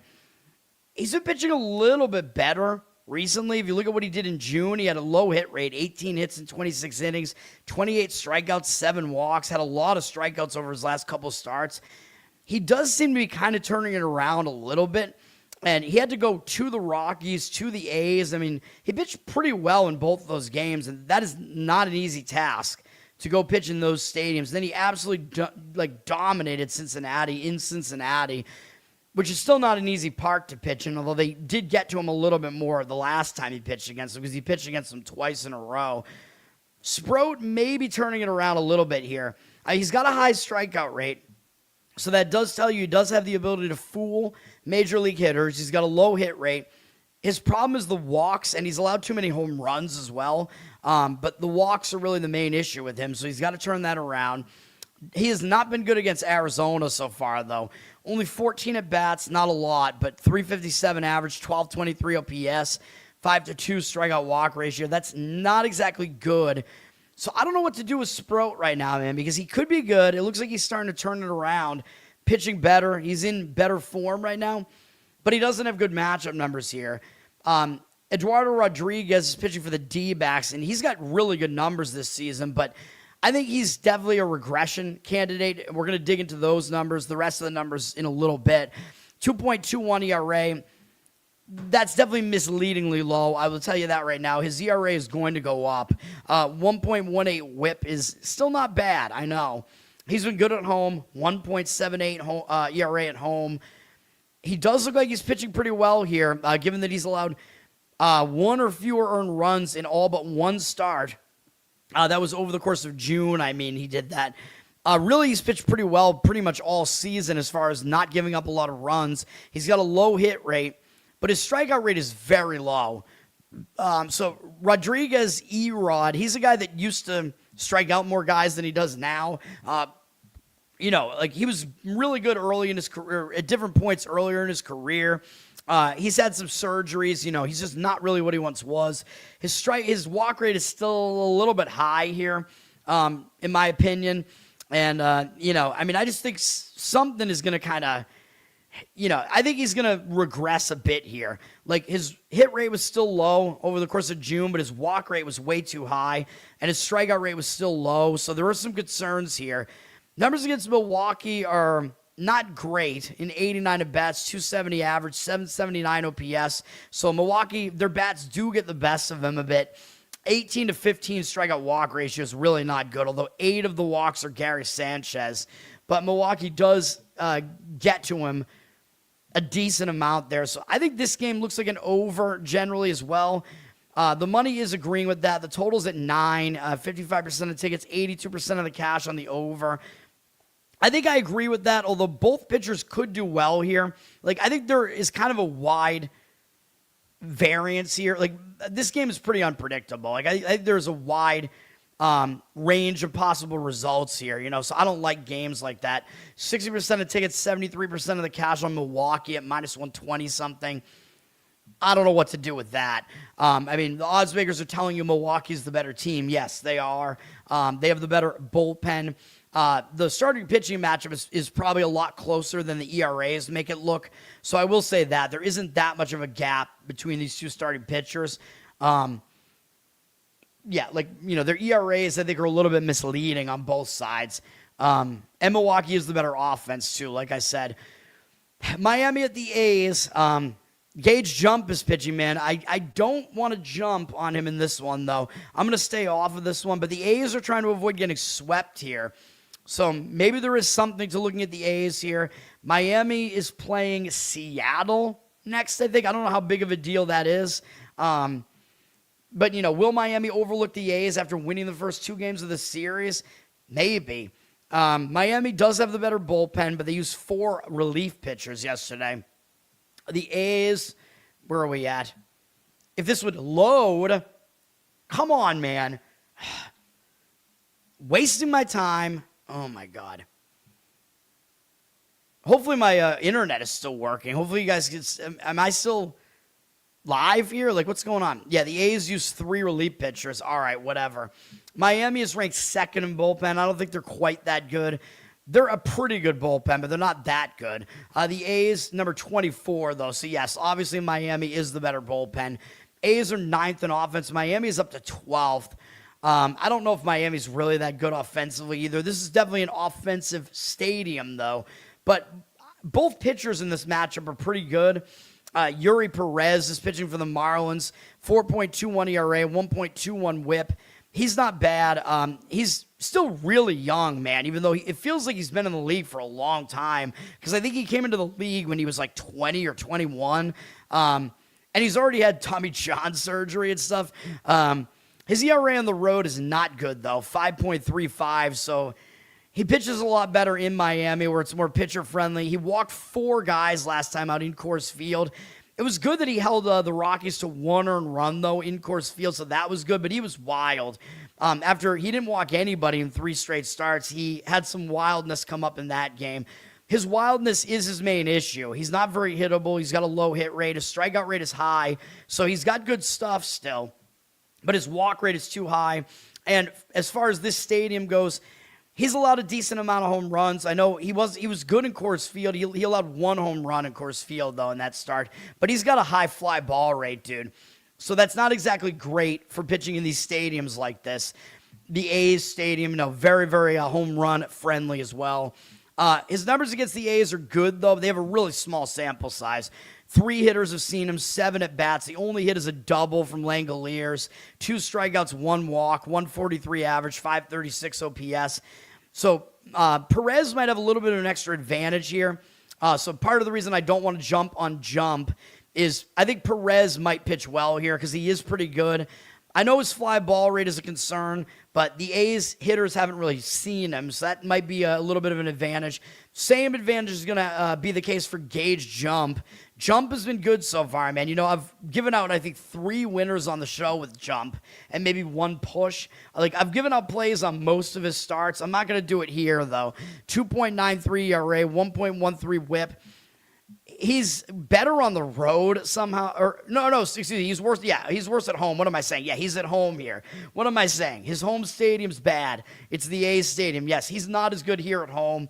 4.98 home ERA. So that's a little bit of a concern. Wasn't good last time out here at home against the Dodgers. They just really got to him for a lot of hits and a lot of runs, a couple of home runs. His command was still good, though. 5 strikeouts, no walks, and it was the Dodgers. I mean, obviously Miami is a huge step down offensively from the Dodgers. Jump overall, still good stuff here. 35 hits in 40 innings. Decent hit rate. His walk rate's still pretty low. Strikeout rate is right at 1 per inning.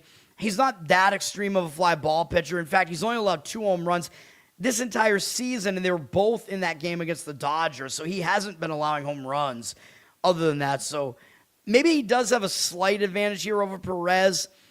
I think maybe a first 5 under makes some sense here in this game because I think this is a pretty good starting pitching matchup. The money's backing the over. The total's 10. 53% of tickets, 86% of the cash on the over.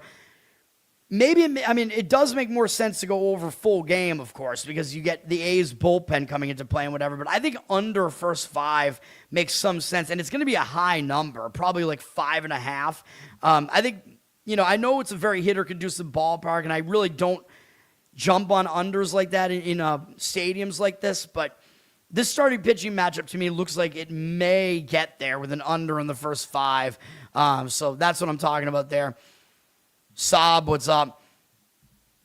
What are you talking about? Hurricane. Yeah, that's right. The Saab, yes. Viagra, that's right. I'll talk about that when I get to it. I forgot about that. Thank you, sir. Kyle, thank you. All right. Toronto and Seattle. We get into some of these night games. These games are on the major networks, too. This game's on NBC Sports. This is an evening game. But really, it's it's an afternoon game still in Seattle, though. So this is still on the afternoon board here. Weird slate, weird scheduling today. But it's Sunday. It's still almost every game's in the afternoon because most of these teams have to start a new series tomorrow. So, or maybe, or the next day after that, I should say. Seattle won the game 11-0 yesterday. So each team has a shutout win in this series. So this is going to be the rubber match of this series. It's a big series, dude. I think it means more to Seattle, as I've been saying, because you remember Toronto beat Seattle in the ALCS last year and eliminated them. So I think winning this series probably means more to Seattle. Seattle only used 1 relief pitcher, and they do have the slightly better bullpen, in my opinion. Toronto used 3. Toronto's bullpen is ranked better at 11th with Seattle at 17th, but I don't think I buy that. Seattle's still the better bullpen ERA, and I think they're still the better bullpen. The offenses haven't been that good. Seattle 25th, Toronto 26th. That's not good. And this is a pitcher-friendly ballpark here, although we did see 11 runs yesterday. The starting pitching matchup here on the surface looks like it should be an under. You have 2 really talented young pitchers going in this game, but their matchup numbers are a little bit questionable here. Trey Savage is pitching for the Blue Jays. He's good. I mean, he's still only 22 years old. 3.34 ERA, 1.1 whip. He's been really good on the road, 2.22 road ERA. So that looks good. Plus, it's a pitcher-friendly park. He's in pretty good form here, although his walk number's been pretty high over the last month, but it was mostly in 2 starts against the Yankees in Houston where he was just out of control in both those starts. And then his last start, he pretty much dominated the Mets. Didn't strike a lot of guys out, but he had no walks in that one. although it is the Mets. But he's got a low hit rate. His walk rate is definitely too high, though. He's got to get his control fixed here, and his strikeout rate is not as high as you would expect, but it is okay. So maybe he's not quite as good as maybe people think that he is right now. And he hasn't been good against Seattle. 23 at-bats. It's not a huge sample. Only 6 of their hitters have faced him. Josh Naylor and Randy Arozarena are the guys that really do the damage against him. 348 average, 923 OPS, 7-3 strikeout walk ratio. Still not good, though. So you Savage, he looks like he should pitch well here, but those matchup numbers do worry me a little bit. Emerson Hancock for Seattle, he's having a good season. 3.47 ERA, 1.05 whip. He's been good at home, 3.38 home ERA in this pitcher-friendly environment. Had a bad home start against the Red Sox recently after a bad road start against Washington, but he's settled back down mostly with a good start on the road at Cleveland last time up. But he did walk 3 guys in that one, which is a little bit concerning. But his walk rate hasn't really been that bad. Over the course of the season, low hit rate, low walk rate, strikeout rate is decent too. So he's got good numbers, and he's got better command than your Savage does. Hancock hasn't been that good against Toronto, though. They have 7 hitters who have faced him, 21 at-bats. It's not a huge sample. Only 1 extra base hit, which is a double from Kirk. 5 strikeouts, 3 walks, 286 average, but the OPS is low because they only have that 1 extra base hit, 708. My first instinct was that this game looks like an under because I think you do have 2 good starters here. And 2 pretty capable bullpens. 58% of tickets on the over, 90% of the cash on the over, though. So the money's hitting the over, but the odds makers threw this up here at 7.5, juice to the under. So, the odds makers are pretty much telling you they think it should be a low-scoring game here.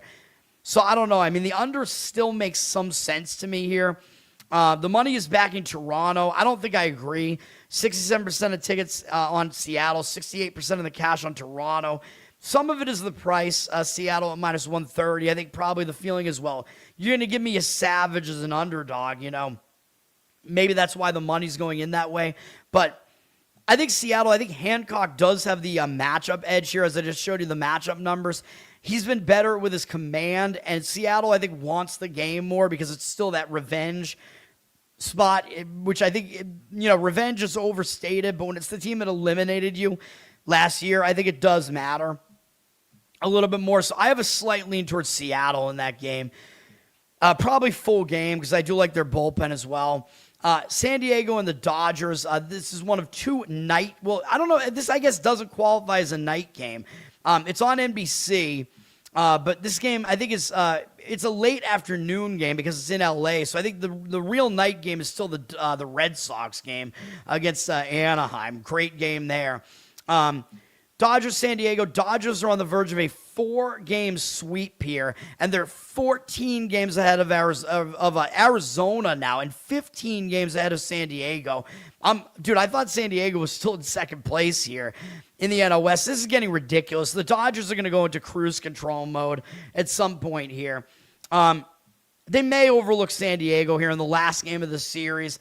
I don't know, man. The Dodgers, they're only playing Colorado next, though, so do they really care that much about that? Probably not. They probably focus more on San Diego than on Colorado. But San Diego, you got to think they want this game more. But the Dodgers are a massive favorite here. The Dodgers pretty much have the edge everywhere in this game. Well, except for the bullpen, I guess. But the bullpens are close. Dodgers used 3 relief pitchers yesterday. San Diego also did. Dodgers are ranked better in the bullpen, and their bullpen ERA is actually a little bit better at 5th, San Diego 13th, but I still think San Diego's bullpen is the better one, but they do have to contend with the Dodgers' elite number 1 offense, and San Diego is now dead last again, or tied at 29th with the Mets. Starting pitching does not do San Diego any favors. They're going with J.P. Sears. Is he really the guy you want? Is he really the stopper to try to end this losing streak and try to help you salvage a game in this series? This does not look good to me. 6.97 ERA, 1.74 whip. I don't think he's that bad. He's only made 2 starts for San Diego so far this year, but 11.57 road ERA. Obviously, it's going to make sense that he's going to pitch better in San Diego because they're a more pitcher-friendly park. And he was okay in San Diego against the Braves. He was awful last time out at Wrigley. His overall numbers are not good, dude. High hit rate, high walk rate, strikeout rate, fine. But, I mean, this is just not good stuff. Numbers against the Dodgers, not good. In 45 at-bats, 356 average allowed, 1,040 OPS, 5.2 strikeout-walk ratio. None of that is good. He's going up against Emmett Sheehan, who is the better pitcher here. Although Sheehan has had some struggles recently, he definitely is talented, though. He's better than Sears. 5.08 ERA, 1.27 whip. That whip indicates that his ERA should be lower than it is. He's kind of struggled, though, man. He's basically the same home and away, very similar in the splits there. Now, he did bounce back with a good start last time out against, against San Diego, on the road at San Diego. An easy matchup probably, though, facing a weak offense on the road in a very pitcher-friendly park. He pitched at San Diego back in May as well, and he actually wasn't good in that start. So do what you want with that information, but he's not all good against San Diego. His overall numbers definitely suggest that he's better than his ERA, though. He's got a reasonably low hit rate. His walk rate isn't very high. Strikeout rate is pretty high. He's given up a lot of home runs, and I think that's really what's kind of screwed his ERA, is that his home run rate is too high. So he's got to figure that out. His overall numbers against San Diego are not the best. In 41 at-bats, 244 average allowed is pretty good, but an 808 OPS is not good. So they have hit him for some power here, although Machado has 2 of the 3 home runs against him, 10 strikeouts, 3 walks. What do we do with this game? I mean, I'm leaving it alone, obviously, but the Dodgers are a massive favorite. And, I don't know. I mean, this is pushing it a little bit at minus 210. I mean, yeah, I think the Dodgers match up. They have the matchup edges here, but, maybe not in the bullpen, like I said, but that might not even matter if the starting pitching goes wrong for San Diego here. But minus 210, I don't think you can lay that with the Dodgers. The money is actually playing San Diego. 86% of tickets on the Dodgers, 64% of the cash on San Diego. You could take a San Diego run line and hope they stay in this game. I wouldn't want to do that. I think they have too many matchup disadvantages for me here. I mean, I know they have the situational edge, like the motivational edge. I don't know if that's enough. I am a situational guy, but in baseball, the matchups do matter. An over maybe makes sense here. I mean, the total's pretty high at 9.5. 63% of tickets, 92% of the cash on the over. Neither pitcher has particularly good matchup numbers, so maybe that is the better way to look at this, is just go over the team total. Or, Dodgers team total over makes some sense for them to just, get some runs off of Sears here. Dodgers, you're probably looking at needing them to score like 6 runs here, though. That's maybe pushing it a bit. All right, and then the last game is the night game. The Red Sox have to play 2 straight Sunday night games, which really, really sucks. I don't even know who they play next. I don't even know. I think they might be returning home, and they don't play tomorrow, so I don't know, man. Red Sox are probably not going to be in a good spot when they return home. They should have a matchup advantage here with the starting pitching, but the Red Sox are laying a pretty big price here. Odds makers are telling you, man. They're telling you that the Red Sox are better than their record looks, and they have a decent pitcher on the mound here, and they're telling you that Anaheim is just not that good. Red Sox used 3 relief pitchers yesterday. They do have the better bullpen. Anaheim used 4, which is not great. Red Sox are ranked 6th in bullpen. They got one of the better bullpen ERAs here. Anaheim is 23rd. That is not good. I think I might have said the Dodgers by accident. Stop being the L.A. Angels of Anaheim, man. You're the Anaheim Angels, all right? But yeah, Anaheim's bullpen is not good. Offensively, Anaheim's a little bit better at 21st. Red Sox, 24th. Red Sox offense, has had some signs of life recently, though. And over the course of the season, they've been better on the road. Red Sox are going with Ronyer Suarez on the mound here. He's having a good season. 2.94 ERA, 1.13 whip. Another good pick, dude, between him and Sonny Gray, who was good again yesterday. 2 good offseason pickups, man, which is why I thought the Red Sox would be good this year. I mean, their starting pitching rotation has been good. That's how pathetic their offense is, and maybe they're like fundamentals. Because, dude, they have one of the best starting pitching rotations in baseball. Like, it's still a good rotation with Crochet not even in there, and yet they can't win games. It's ridiculous. Suarez, really good on the road, by the way. 2.12 road ERA. Red Sox, their pitching rotation, by the way, is just stacked with lefties, too. I think Gray is the only righty in the rotation at this point. Suarez has been good recently. His strikeout rate's gone up recently, too. He had a really good month of June. High strikeout rate, low walk rate, pretty low hit rate. Over the course of the season, those numbers have pretty much been there as well. Low hit rate, reasonably low walk rate, high strikeout rate. All pretty good here. Has good numbers against Anaheim as well. In 35 at-bats, 229 average, 708 OPS, 9-4 strikeout walk ratio. So Suarez looks like he has a pretty good matchup here. He's going up against Ryan Johnson. Obviously, Suarez, he's the better starting pitcher here. Johnson is like a huge question mark, though. Like, Johnson has shown signs that he is a lot better than his numbers suggest. I mean, his numbers look awful, obviously. 7.4 ERA, 1.52 whip, but he's really young, 23. He's a really, really big right-hander here. Well, I guess he's not like, he doesn't weigh that much, but he is really tall. Not Randy Johnson, he's not as tall as Randy Johnson. He's not a lefty, but Johnson, I mean, there are some things to actually like when you start looking at his numbers, even though he hasn't been good yet, mostly.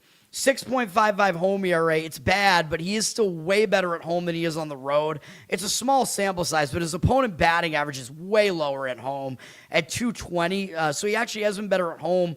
And he's been really good in his last two starts against Baltimore and against Seattle. 11 strikeouts, 1 walk in those 11 innings with 5 hits allowed and 1 earned run allowed. That's pretty good. So Johnson, dude, he seems to be figuring something out. So I don't think he is what his numbers tell you he is. Over the course of the season so far, his hit rate is too high. His walk rate is too high. His strikeout rate is not that high. But again, he seems to be figuring some stuff out here. So I don't know what we're going to get out of him, but I do think that he is more talented than his numbers make him look. The Red Sox have never faced him before, so they might actually struggle against Johnson because he has the unfamiliarity edge here. So this game might be, a little bit closer in the starting pitching than people think that it will be. I know the money is actually backing Anaheim here when I saw it earlier. Red Sox are a pretty heavy favorite, though. They're at minus like 160. The money is definitely fading them. 90% of tickets on the Red Sox. Of course, Anaheim is also trying to avoid a sweep, remember. So Anaheim is one of those home teams in that spot where they're trying to avoid a sweep. And the Red Sox, when they return home, they're going to play they're going to the White Sox next, excuse me. So they may look ahead to that. I mean, the White Sox have been a decent team this year. Red Sox maybe get distracted. Maybe they pack it in early. Maybe they think it's going to be easy. I don't really want to fade Suarez, though, but Red Sox minus 160 something here. I mean, that price, you could consider that price to be a little too high. Johnson maybe still being overlooked here potentially. 90% of tickets, 65% of the cash on the Red Sox. So public on the Red Sox, way less of the money on it. The money is also playing the over. 58% of tickets, 90% of the cash on the over 8. I don't really think so. I mean, I could see the argument for a first 5 under here. You got Suarez, where we know that he's good and he has good matchup numbers. Johnson is at least unfamiliar and is pitching a lot better over his last couple of starts. I could see this being low scoring early in the game, man. So maybe a first 5 under makes some sense.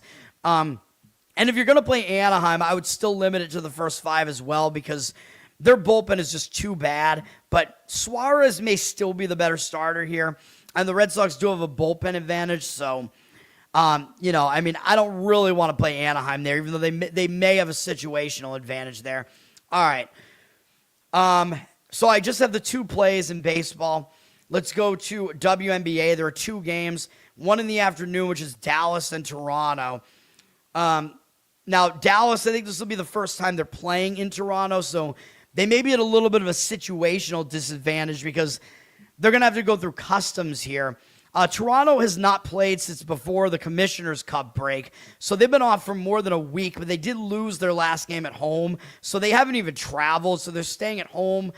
Could be a good spot for them potentially. Some teams will, like the break is basically a momentum stopper, so in my opinion, whatever you were doing going into the break, that gets ended by the break. So the fact that Toronto went into the break on a bad note, losing at home, I think that means they're going to come out with some focus here and actually play better here. They get a good team in Dallas coming into their place. Dallas is going to be a little bit unfamiliar with this road venue here and going through customs and whatever to get there.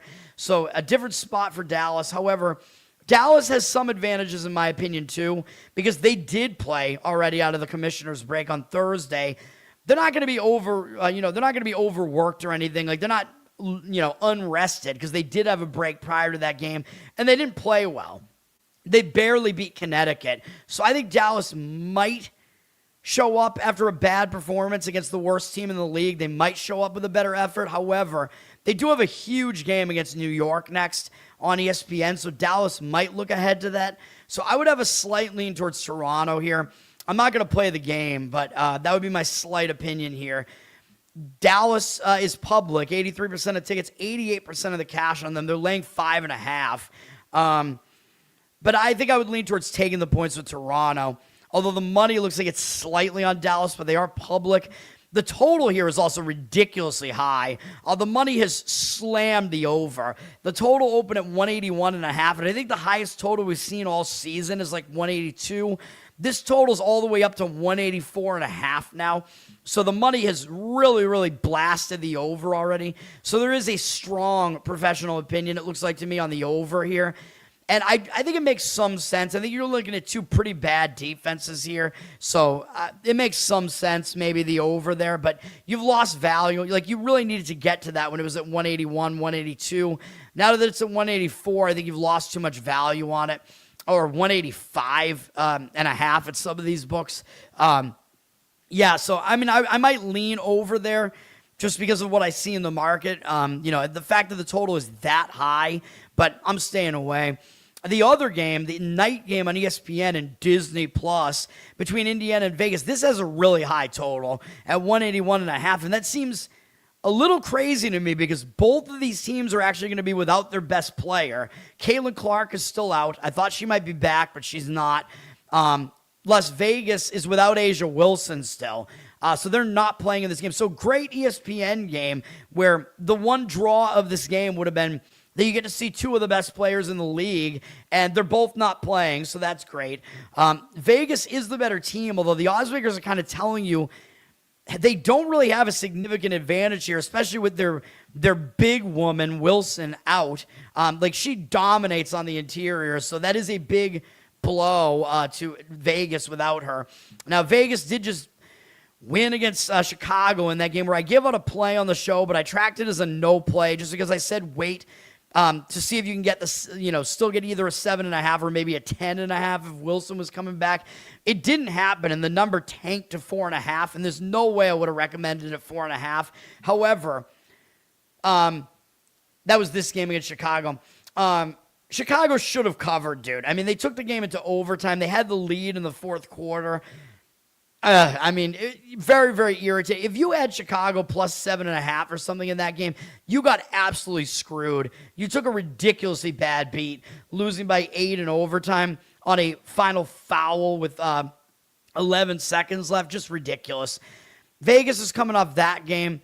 I think they will be focused here. They're staying at home. By the way, I forgot to mention, these games are not in their home arena. They're still in Las Vegas, so they're playing at the T-Mobile Arena instead of their home arena, which is the Michelob Ultra Arena. I don't know, man. I don't know which is which in Vegas. I mean, I think both of these get used for different college basketball, conference tournaments and stuff. I don't know how much that matters. Vegas has not been particularly good at home, though. They are 6-3 at home now. They were 5-3 before that other game. Indiana, not particularly good on the road. Indiana's record isn't really that good right now, but Caitlin Clark is always hurt and getting beat up by players, on the court. It's a bad situation, man. These players are just physically beating her up. I don't know. But the spot looks okay to me for Vegas because I thought the bad spot was that last game against Chicago. They got a scare against Chicago, so you got to think Vegas is going to show up. Even if Clark isn't there, Vegas is going to try to win this game. They only play Portland next, which is not a big deal. Vegas, coming off a bad performance really against Chicago. Indiana's coming off a good-looking game where they scored 111 points against LA, and that was before the break. So I think Vegas is at a little bit of an extra advantage because they played after the break. And in this case, I actually like that because Vegas, they've also already played in this arena. You know what I mean? And this is an arena that they usually don't play in. So Vegas was able to already adjust to this arena. Indiana's having to come into this cold, and they haven't played since last Saturday. And they won. Like I said, they put up a huge amount of points against LA. LA is a terrible defensive team. And I talked about that back when I handicapped that. I liked Indiana to cover in that game, and they did. Vegas is not going to allow that many points. I'll tell you that right now. I know this is a really high total, but Indiana's not scoring 111 in this one, man. And they might be a little bit slow to start, and Clark is out, I know Clark was out for that game against LA too, but Vegas is way better defensively than LA, even with Wilson not in there. Yeah, I think Indiana might start a little bit cold. I think the fact that they went into that long break on a good note, it's not going to be a good thing coming into this one. That was the injured player theory spot, by the way, because Clark got injured in that game against Phoenix. That was the game where they put the arm, like where they shoved her neck and whatever. Alyssa, whatever her name is. I keep getting her last name wrong. Whatever. So Indiana had an advantage in that game against LA and that they were in the injured player spot. So you knew they were going to step up their game with Clark out. But a lot of times the second game after that, they won't do as well. And for Vegas, it's going to be their third game without Wilson. And while I know Vegas, you could argue they don't have a rest advantage here because Vegas has played 2 games since the last time Indiana played because Vegas played the Commissioner Cup game. They were all the way on the East Coast. They had to put in a big effort there, I know. But I still think that Vegas having that momentum kind of carried through and the fact they played at home, I think that's actually going to help them more. So I actually like Vegas in this game. I don't know what the money is doing here. The money's backing Indiana. I don't really like that. Vegas is laying 3. Basically, or 3.5. I think Vegas, they can get the job done here. Both teams without their top player. Indiana, 59% of tickets, 85% of the cash on them, though.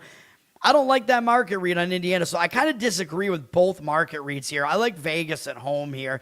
Money is also slightly backing this ridiculous over at 181.5.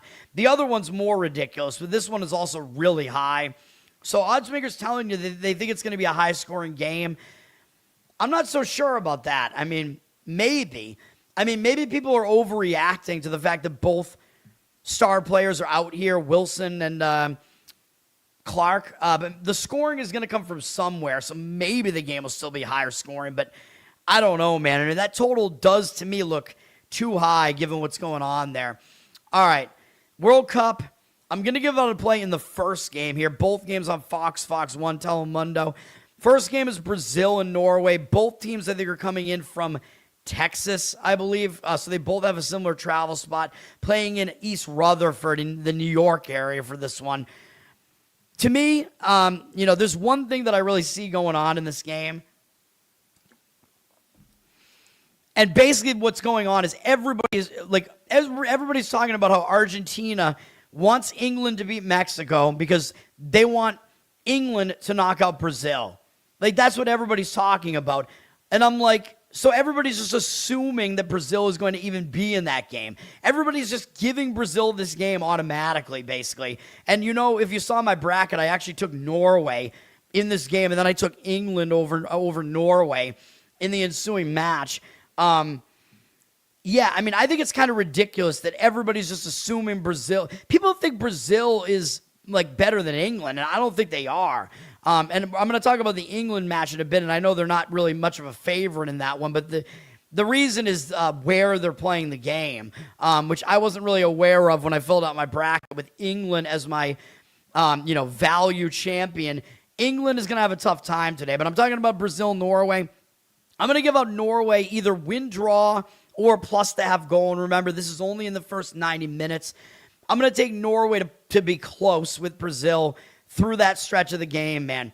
I like it. I think everybody's just handing Brazil this game because Brazil, they're considered to be, like this elite. I mean, they are. I mean, they have the most World Cup championships. They're an elite soccer country, but this version of their team is not the greatest. As we saw, the odds for Brazil to win the whole thing were only like 17 or 18 to 1 at the start of the World Cup. Like, they only had the 7th or 8th best odds. So this is not a dominant Brazil team here. And Norway is the more battle-tested team so far in this thing. So that's what I'm going with here. I think everybody's just overlooking Norway. I did look at Action Network, and Brazil is a public side. Brazil's minus 125 on the three-way here, so we're taking the other side of that. So you're either going to find a win draw or the plus half goal. It's basically the same thing. Whichever market gives you the better number, I would say just do that. I saw the plus 105. So what else was I going to say here? According to Action Network, the public is taking Brazil, and there's a slight cash disparity leaning towards Norway. So Norway seems like it's kind of the more sharp, or not really sharp side, but professional side here. Now, if you look at Brazil, they really have not been that impressive in the World Cup. The best team they played was Morocco. And I know Morocco's still in, but I mean, dude, Morocco, they pulled off one big upset, basically, and then they beat Canada yesterday. And it was misleading. If you look, they won 3-0, but if you look at the stats in that Morocco game yesterday, it should have been like a 1-0 Morocco win, basically. Like, they did not put up that much offense. So, I don't know, man. Brazil drawing with Morocco doesn't really look good to me. And then Brazil beat Haiti and Scotland. Okay. I'm telling you, man, Brazil's not very battle-tested. Norway is going to be the best team they've faced so far in the World Cup. They beat Japan in the knockout round. Japan's a competitive team, no doubt about that. But I still think Norway is better than Japan. Again, I'm not very impressed with Brazil's run so far. Norway is more impressive, even though I know Norway, when they played France, they just benched everybody. But they lost the game, of course. But Norway didn't play their starters. But I'm more impressed by Norway. Still, Norway, they beat Iraq. Nobody cares about that. But they beat Senegal, who is definitely a competitive team. And they beat Ivory Coast in their first knockout game, which is that's pretty impressive to me. Ivory Coast, pretty strong. So Norway, dude, they look good and they have a lot of offense. I think Brazil may have some issues here slowing Norway's offense down, man. Norway's a really good offense. You've seen Brazil holding all these teams to a low-scoring game here, and I think you could play Norway over their team total in this game, too, if you want to do that. Brazil's played all these low-scoring games here, but none of these offenses, of course, especially not Haiti, Scotland, even Japan, Morocco, none of those offenses are as good as Norway with Holland and Nusa and Udegaard, all those guys there. This is a really strong Norway offense, dude. So Norway, they're not that much worse than Brazil. I know Brazil is still the better team, but I think Norway has a decent shot here, and I did take them to advance in my bracket. It would not be that big of an upset if they did that, even though it would be an upset. But yeah, I'm going to take Norway, man. I think they're the more battle-tested team, and I think they're being overlooked here. So that's what I'm doing. The other match, I was all ready to play England, dude. England's plus 140 on the three-way line, so it looks like there may be some value there, but it also gives me pause because why is England not that heavily favored? Like, England is definitely better than Mexico. The problem is this game is in Mexico City. That's the main reason why England's not a heavier favorite here. If this game was on a neutral site, I'm almost certain that England would be like minus 170. Like, I think that's how big the home advantage is here. So I would not overlook that. Like, it's going to be an insane crowd here, and that's why I can't do it, because you know that we just saw England look very unimpressive against DR Congo. DR Congo was winning that game 1-0 for a while, and England, Harry Kane scored 2 goals, and they barely got by. But if you look at this game, England dominated this game. So as soon as I saw this game, I was ready to jump on England in their next game. You know what I mean? Because this was misleading, dude. England didn't play well as a huge favorite. So everybody's going to think that England sucks, right? And they definitely do not. And you look at this game, the expected goals and whatever. England expected that they won this game 2.16 to 0.77. So this game, yeah, which does, I know if you round it, it is 2-1, but it felt like this game where it felt like it was this competitive game, but I just didn't really think that it really was. England, just wasn't really getting the breaks there. England still won this game. I know the possession wasn't that dominant for England. They're not really the greatest offensive team, but their defense is really good. And once Congo put in that kind of fluke goal early, they never scored again, and I didn't really think they would. Like, as soon as Congo scored that goal, my immediate thought was England is still going to win this game 2-1. Like, that's what I was thinking. Or it's going to be 1-1 and they're going to win in like extra time or something. I thought Congo was not going to score again, and I was right. England's a good defense, dude. That was a misleading game. So I do still like England in this game, but I am a little bit worried because they do have to travel to Mexico for this. And Mexico isn't even traveling. Mexico is just staying in Mexico. So that is a big advantage to them. But I will say, Mexico, they just beat Ecuador.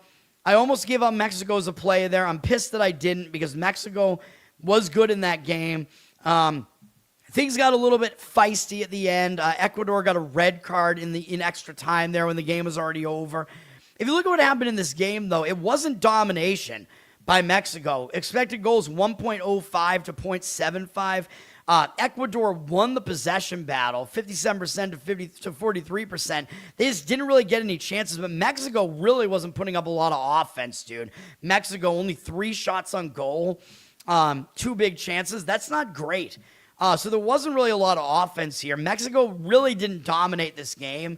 So, yeah, dude, I think both matchups that these teams had were kind of misleading. Like, Mexico looks really good. Mexico hasn't allowed a goal yet in World Cup play, which is pretty insane. But again, they played some bad teams in here. Ecuador was the best team they played so far. And, of course, England is obviously going to be the best team they've played so far. And England is more battle-tested. England, they did play Croatia in there. They played Ghana, so they're a little bit more battle-tested here. It's not going to be easy. Mexico, in Mexico, it's going to be really difficult. I can tell you that the money was actually strongly backing Mexico. I can tell you that the public actually looked like it was leaning towards England on Action Network, but I like England in this game. My only issue with it is the location. If this game was anywhere else, I would give out England as a play of some kind, but you would have to lay more of a favorite price. However, maybe there is value, dude. It's just that, dude, home advantage in soccer is just so massive. I'm pretty sure the little that I know about soccer tells me that, based on watching the Norway documentary that's out there on ESPN, talking about how ridiculous it was that they won that qualifying match in Italy, where Italy never loses in Italy, in international play, you know what I mean? Yeah, I think playing at home is really, really a huge advantage, but England is still the better team and slightly favored. If I was going to play this game, I would just grab England at plus 140 on the 3-way line. I think that's what I would do. Or actually, hold on. What's England to advance? Let me see. Maybe that's actually the better way. I'm going to look right now. England to advance, you're probably actually looking at a decent line on this. Yeah, that's what I would do. England is only minus 125 to advance. Brazil, by the way, is minus 255. But yeah, England at minus 125 to advance. That's the way I would play this. Yeah, probably. I wouldn't disagree with taking them plus 140 on the 3-way, to win. But it seems a little dicey, honestly, to win in regulation. This could be a low-scoring game. Both of these teams have played good defense throughout the World Cup. They're both good defensive teams, for sure. So I see this being a defensive game. Under probably makes sense in this game, too, to go under the 2.5 in the first 90 minutes. I could see this being like a 1-1 game, But, yeah, England to advance at minus 125, I think, does make some sense to me. So that's going to do it, though, for my plays. No. What are you talking? My World Cup record is 6-3, bro. I started out 5-1 in the World Cup. I'm 6-3. So yeah, don't bullshit me, Gerald. 6-3, pretty good when it's not a sport I know much about. We're gonna finish with a winning World Cup season, man, unless something goes wrong. We got to get this win today, but even if I lose this one today, I'm still above 500. Plays today one more time. Very short card here. Mets minus 105 or minus 109 on the first 5. Mets money line first 5. Under full game Tigers Rangers, and we're taking Norway either win draw or plus the half goal. I think Brazil is overrated, right? I think everybody's just overlooking. I know everybody's talking about Holland, but it seems like everybody's just expecting Brazil to win because just everybody's talking about Argentina wants England to win so that they can beat Brazil. That's all everybody's talking about here. So it's like everybody's assuming Brazil is going to beat Norway. And I know they're favored to do so. But, I'm going to take Norway to hang around in that one. And I did take them to advance in my bracket, although I went against what, the odds say in that one, of course. But I had to differentiate my bracket a little bit there. And maybe I was a little bit biased because I still like Holland. I mean, he's like a lumberjack, too. Like, I think he just, cuts trees just for the hell of it and drinks raw milk. And Norway brought raw milk to the U.S. Hey, man, it's illegal. The U.S. is not going to stop them from doing that. It's based, really. Norway is a pretty based team, man. But anyway, the other stupid thing about that, though, is that, if England gets by this Mexico match, which is going to be difficult because it's in Mexico. But if they do, if you're Argentina, you should want to play Brazil instead of England because Brazil is not as good as England, dude. So that's the other stupid thing about the Argentinian fans here. They think Brazil is better than England, and based on the what the odds makers are putting out there, I don't think that's the case. I think if it comes down to an England-Brazil match, I think England is going to be favored in that match, on a neutral. So, and if it comes down to, that should mean that if you're Argentina, you should want to play Brazil and not England, even though I know you're scared because Brazil's the reason why Argentina wants Brazil out is because they hate Brazil. That's their biggest rival. If people don't know that, I think it's the biggest rivalry in international soccer is Brazil-Argentina because they're the two teams that they're like, 2 of the top 3 in World Cup wins, or maybe the top 2, whatever. Or I think it's 2 out of the top 3. I think Germany has the second most, and Argentina has the third most, something like that. I don't know. Correct me if I'm wrong. But yeah, if I was Argentina, they just don't know which team is the better team. But I would rather play Brazil than England. I think England is actually better.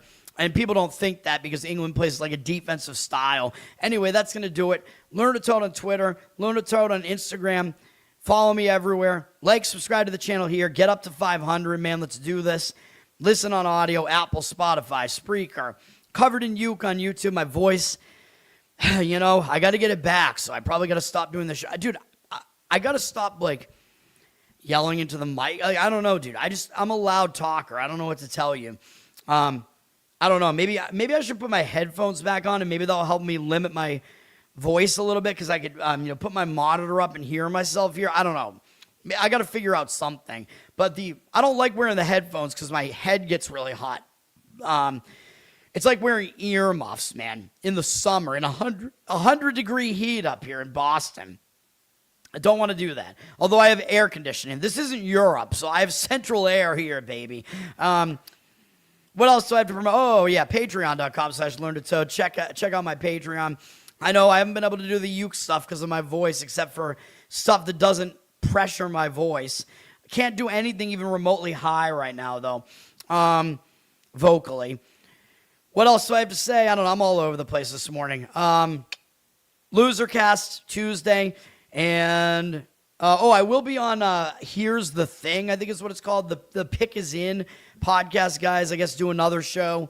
That'll be tonight. I think we're going to record it tonight, but I think it might be uploaded tomorrow or something. So keep on the lookout for that. I'll be on that show. The New York Giants G-Spot podcast should be back at some point. That's going to do it. Yes, sir. Don't undersell my record, man. I've been better in the World Cup than baseball since the World Cup started. World Cup has been better for me than most other things. Actually, yeah. Since World Cup started, it's been my best sport. Neymar is also back for Brazil. I know. I don't know. I think he's got some issues, man. And Brazil's core is like kind of young and inexperienced. I don't know, man. Although Norway doesn't really have much World Cup experience, though. But I don't know. Norway also, if you look at their run to qualify for the World Cup, Norway was really good in international play to qualify, where I know they didn't face too many good teams there, but they did beat Italy twice, including in Italy. And I know Italy didn't qualify for the World Cup, but they were ranked 12th in the world. They're not like one of the best Italy teams that they've ever had, but that was still a strong Italy team. So yeah, I mean, and some of the other games, like Norway was dominating teams in the qualifying matches. Like they're playing some bad teams in there, like Israel and I don't know, some of these other really lowly teams, but they were just crushing those teams. So, you know, I don't know. We'll see. That's going to do it. Peace. But don't you go quiet, don't you fade from the floor. Your name still means something to somebody for sure. Put the glass down, baby. Look at me now.